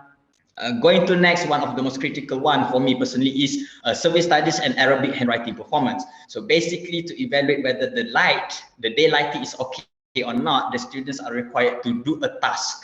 So apparently, a lot of survey studies and handwriting performance are always on English language, and only few of other native languages. So I found one Hebrew. So Hebrew is, an older version of Arabic kind of writing. Hebrew is way before that, if I'm not mistaken. But now I'm focusing on Arabic words or Arabic languages, which they have not yet produced a proper one except for one. So that one I will tell you later on. And of course, these are just the types or the method used to evaluate this handwriting performance. You have handwriting speed test, handwriting performance test, like TOLS. So all of this, I have referred to it. I have adapted it to my own survey. But how does the survey looks like? Maybe we can look at the next few other slides. This is also the same. This is just trying to mention these are the reference that I use so that my research method is reliable.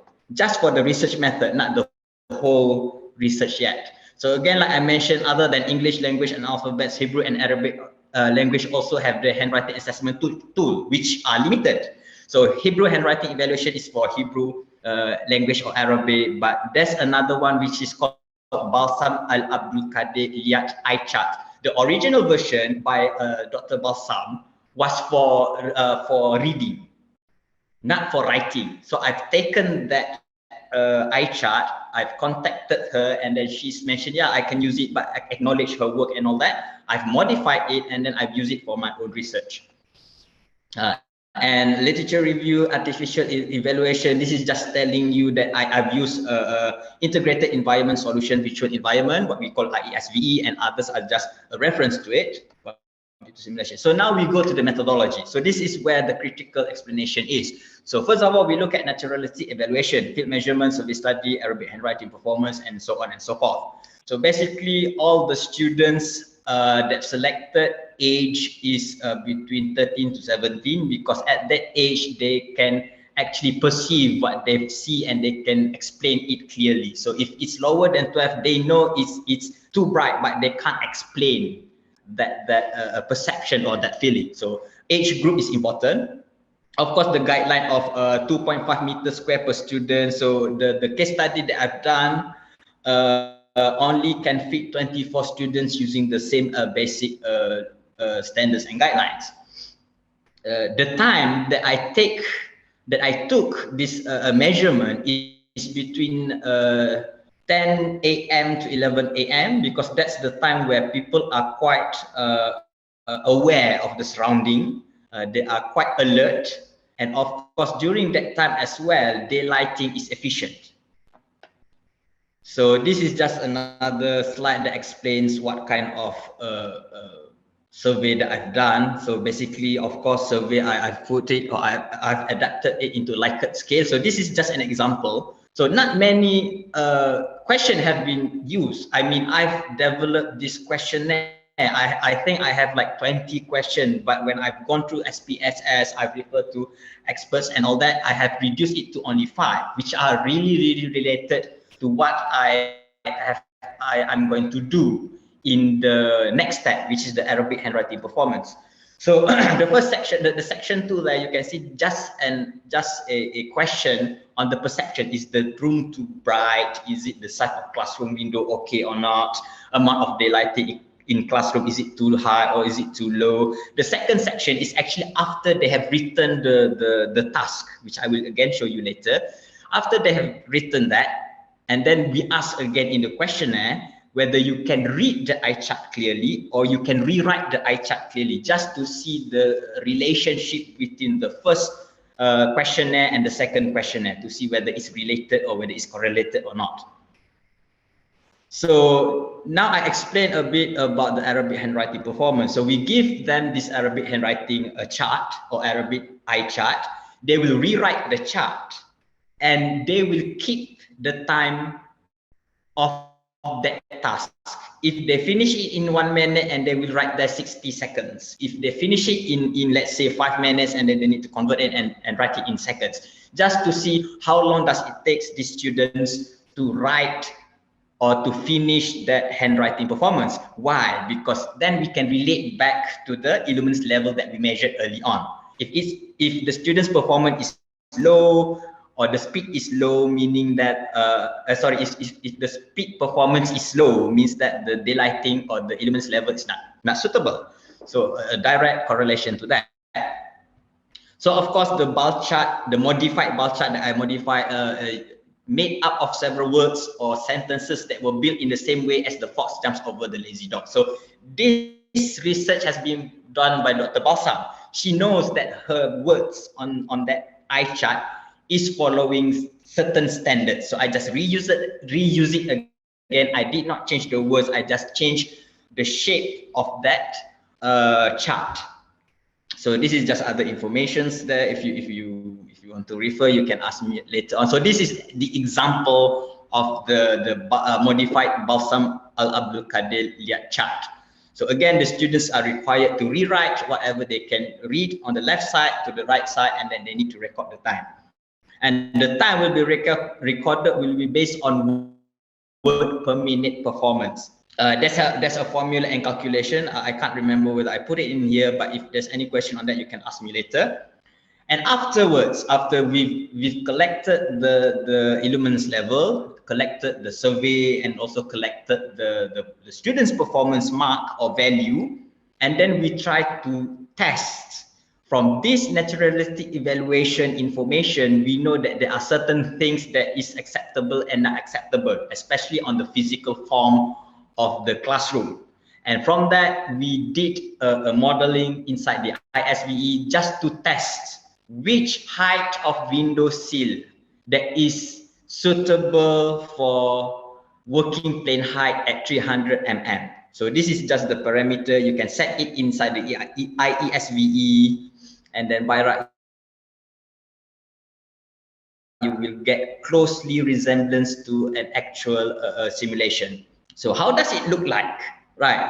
I've been talking about so many results that I've gathered, so many methods that I've introduced or I have proposed here, but how does the end up or the table will look like? So this is just an early part of the tabulation that I can show you. If you can see session 1, right?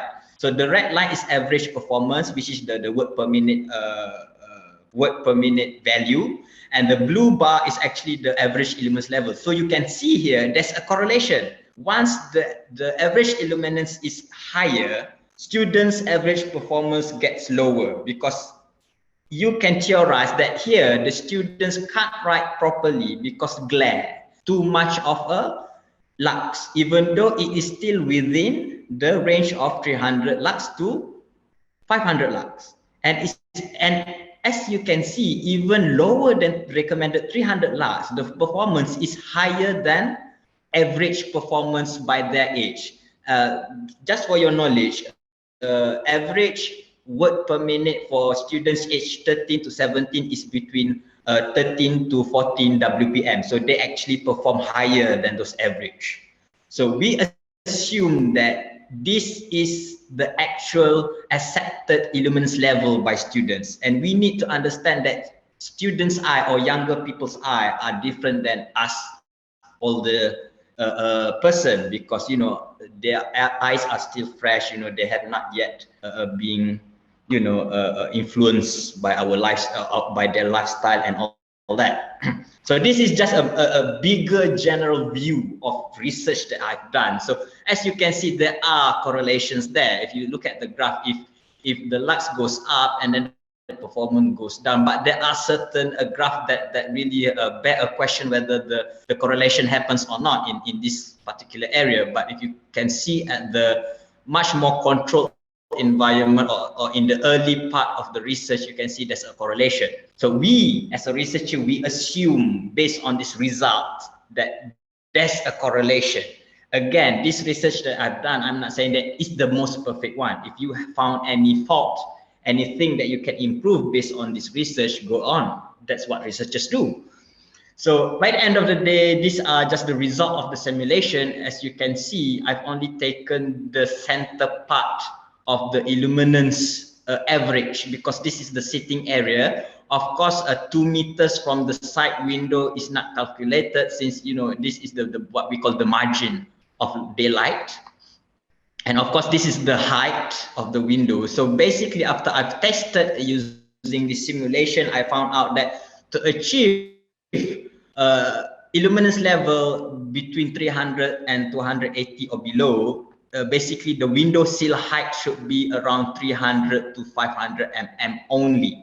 So any religious schools that have 900 mm window sill height and converted it into an Islamic religious school which uses rehal, it won't work that well, because once the window sill height gets higher, the illuminance level also will get higher.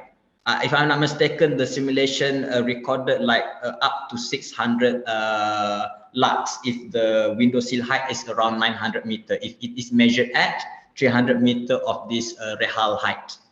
Right, so as far as that, conclusion now, artificial evaluation using computer simulation is reliable in identifying the design parameter for daylight design strategy. Yes, because I've used a very notified or a very acknowledged kind of software. AcE-Bs has been used all around the world. So of course it's reliable. Field measurement and Arabic handwriting performance in the naturalistic evaluation also shows a high correlation, thus still reliable to be adapted to another research. But again, the content of the content itself, whether you want to use Arabic handwriting chart, you want to use Hebrew, you want to use English, that's a whole new story. I'm not talking about specifically on you have to use this Arabic chart. You can change it. This is just the frame that I'm giving you. However, the perception questionnaire is not applicable where the results show discrepancies between the students' perception with their Arabic handwriting performance and illuminance level. Why I mentioned that? Because again, this questionnaire only 5 questions is not enough. It should be more. And if you look carefully, the students' perception saying that the room is too bright or the room is too dim. But when we look at the students' performance, the Arabic handwriting performance, it's high. So there's a discrepancy there. Therefore, the DSR framework still requires improvement, where the naturalistic evaluation can be further studied to identify the suitable method to accurately identify the correlation between the student perception, Arabic handwriting performance, and illuminance level. So this is just a recommendation. Of course, my general recommendation is, please, if you are interested in this, you can use it. And if you see anything wrong in my research, please do tell, because I'm also trying to improve it. I'm also trying to improve myself. This is some of the paper contribution. I'm not going to go through that. You can basically read through it later on. This is just the reference. I think we open up to the Q&A session, if it's okay with everyone. Okay, thank you, Dr. Shahiza. Very good presentations, especially about the what they call it, the methodology framework for Shahiza daylight route of the times. Maybe I would like to give you one question, or it's not, yeah, it's maybe question or not question. After we already looking at the result of the analysis of your papers, there is approach that you conducted in your research. One is you are using also perception of the questionnaires, and the second is computer simulations, and another one is field observation in the interior of the rooms. Yeah. Could you explain how actually this position of these methods should be used? Is it gradually or can be simultaneously? Because when you do your research, you find out that the perception questionnaire does not comply. And what do you think about this? Okay, so that's a very how to say, a very something that even I can't really get to it yet, because what I did was that first I identified the classroom, I identified the respondents, I give the questionnaire, but before they answer the questionnaire, I take the illuminance level measurement. After that, they answer the question. After they answer the question, they do the eye chart, and then they explain what do they feel while doing the eye chart. So basically, that is also one of the discrepancy. At the early stage of the questionnaire, they say, "Oh, the window size is okay, the brightness is okay." But when they do the performance writing, they commented, or they give comment there, or they answered they cannot perform good because of light and all that. The illumination. But yes. And then when we look at the students' performance result, they perform very good, even though they complain, "Oh, we cannot do it good because of the light." So that discrepancy, even at the end of my research, I can't figure it out yet. And that will be my next stage of research, because my thesis was only producing that design. So I have not touched on that discrepancy yet. I see. Yeah, okay. Because I think when you, it's very interesting when the room is having illuminations level very high, and they find out that the student performance on writing become affected lower. Is it right? Yeah, and that, I think it's very interesting. Okay, is there any questions from the participants? Hi, Dr. Chaiza. Okay, I think this is a very interesting research because you are relating to learning something that on religion. Because I think these days, perhaps this is my own personal opinion. Not many actually youngsters actually are interested of learning Arabic and so on, but they are preferring and learning Korean and so on. So how actually do you see, by using the method that you are proposing, how to encourage or to change students' perception towards learning Arabic, and how much actually is impact their motivation or their psychological factor in learning Arabic by using your method? Okay, very good. Okay, thank you for the question. Since my research is only looking on the physical things, I really don't look at the psychological things, whether the students will attracted to this thing or not. But in general, since I'm doing a research in a religious school anyway, so in my personal opinion, in order for you to grab the attention of this youngster to get back to learning this to learn in religious school, the classroom design. You go anywhere around the world, especially in Malaysia, sorry.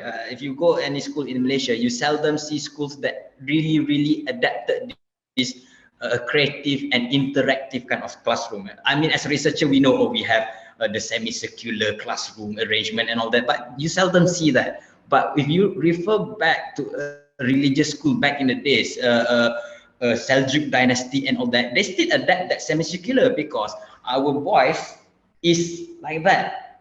So it's better to have people listening to us in a semicircular shape. But again, if you just only change the arrangement, still the youngster will get interested? I don't think so, because it's just an arrangement. So now I just touch one specific area of the classroom design, which is the window. What if there are other research can adapt? Oh, I want to study about the seating, about the ceiling, about the space, so if you want to make youngster interested in this, the place where you make them learn, you need to make it very proper so that it becomes interesting. Again, I just do one part of the school design, which is the window. Other part, other researchers are open to do it. I totally agree with you, because when the university or hospital, they have Starbucks, they have those kind of things, because the way they are designing, okay, it is lure people, okay, to go to those places. I think it's very good. I think that's a fantastic to start actually attracting those people back to the religious activities and so on. Congratulations, Doctor. Okay, thank you, Dr. Hannah. Is there any questions? Yes, Dr. Sharifah, please. Yeah, Dr. Shahiza, I'm sorry, but I missed the earlier part of your presentation when you explained about where you actually did your research. It is in Arabic school in Kelantan, is it? Oh yeah, I've missed out on that. So sorry, I don't think I've written it in my slide. Okay, my first choice was in Kelantan because I am a Kelantanese, even though I'm doing my PhD in University Science Islam Malaysia in Nilai Negeri Sembilan. But I'm really interested to study what's in Kelantan. At least I can go back in Kelantan and have a visit. But at that point, it was really hard for me to travel. I can't remember why. But it by the end of the day, I just used college Genius, College Insan Genius, College Permata Insan back in the days that is inside USAID. And at the same time, I'm under a grant from my supervisor, also studying daylighting in that school, but another section of the study. So I was like, okay, so we just use that school. And having said that, I've approached a lot of schools, but the bureaucracy, it didn't help. I mean, I go to the school, oh, you need to go to the PPD and JPN. I go to the JPN, oh, you need to go to PPD. Okay, I submit paper there, lulus. And then I go to the JPN, submit the paper, nothing happens. When I call back, oh, we lost your paper. And I was looking at my schedule, it's like, no, I don't think I can wait for them anymore. And then I just use that one particular school. I would love it if I can try it on other schools. Okay, so the school that you did was in Nilai, right? Yeah. In Negeri Sembilan. Okay, anyway, if you have done your research in Kelantan, the religious school in Kelantan, okay, I think this is related to your question just now. You were wondering why, with the kind of illumination which did not do and all that, but still the student perform well, right?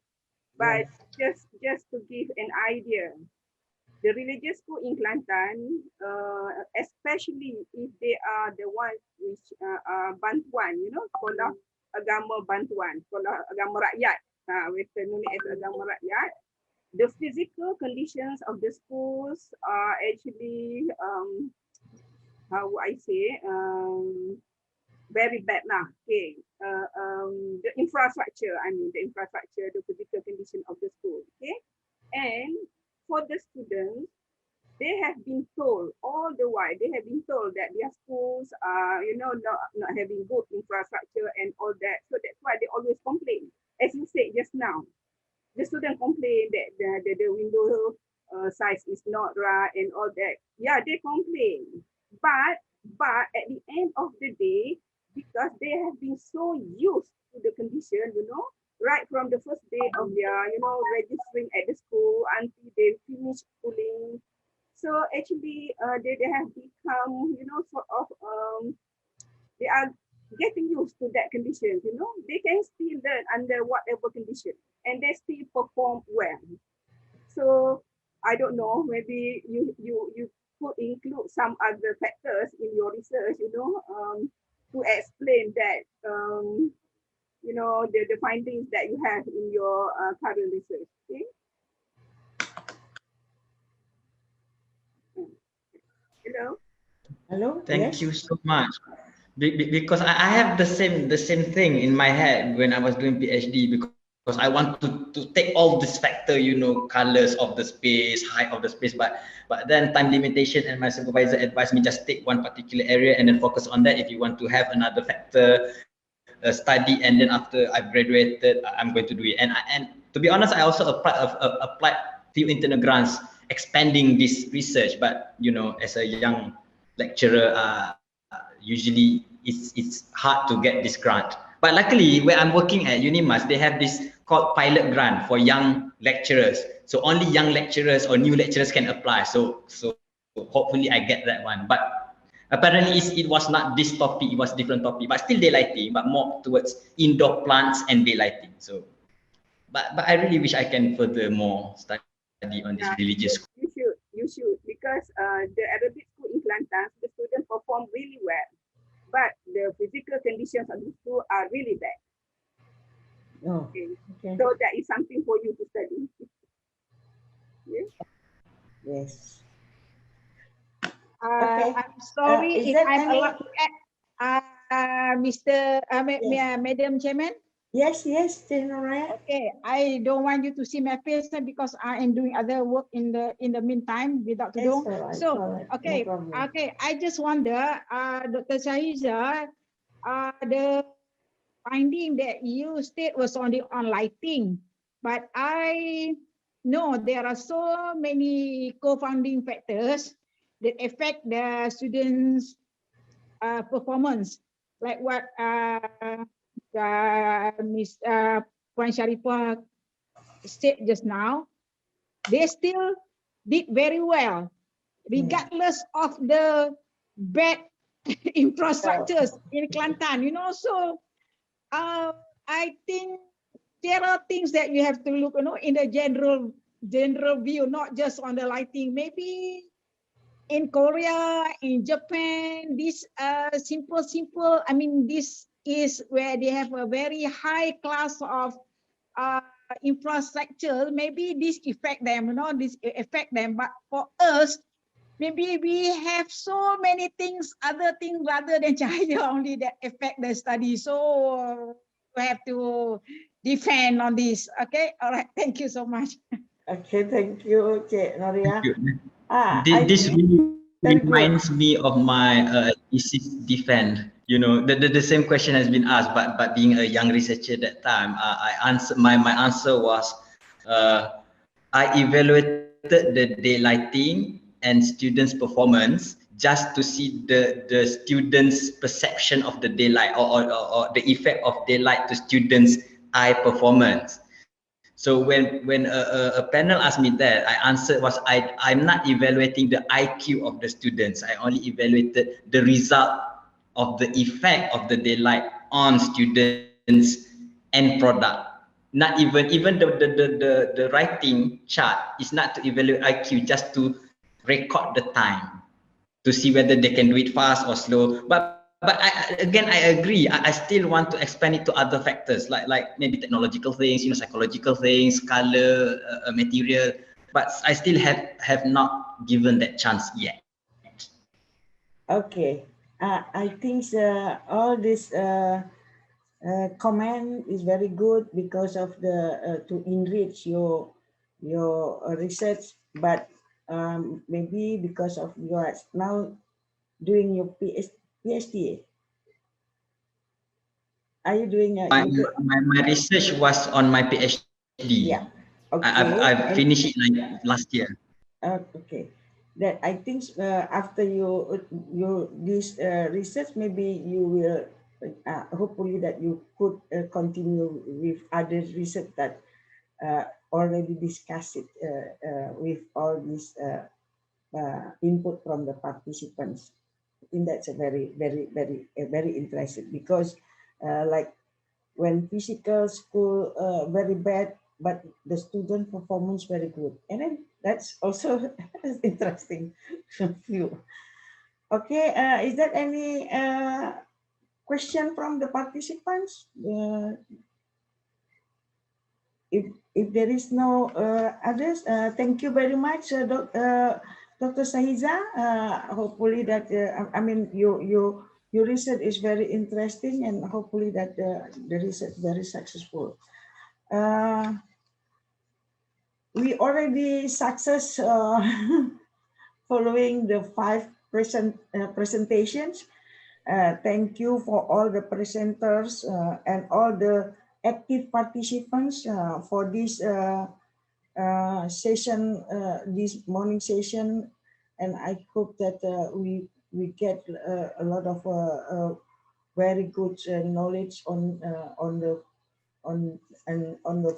5 variation of the topics, and this is actually very good. And thank you also very much for Professor Yusuf to allow me to become a chair person on this session. I give to Nek Master. Thank you. Wassalamualaikum warahmatullahi wabarakatuh. Waalaikumsalam warahmatullahi wabarakatuh. Thank you, Prof. Nurlisa, for chairing the breakout 1 actually. All your presentations were very interesting. Okay, so again, just a reminder, for today there will be another 2 breakout sessions, which is at 2 p.m. and breakout 3 at 4 p.m. Okay, so Adib, over to you, Adib. Thank you, Nick. Ladies and gentlemen, we shall have our group photo now.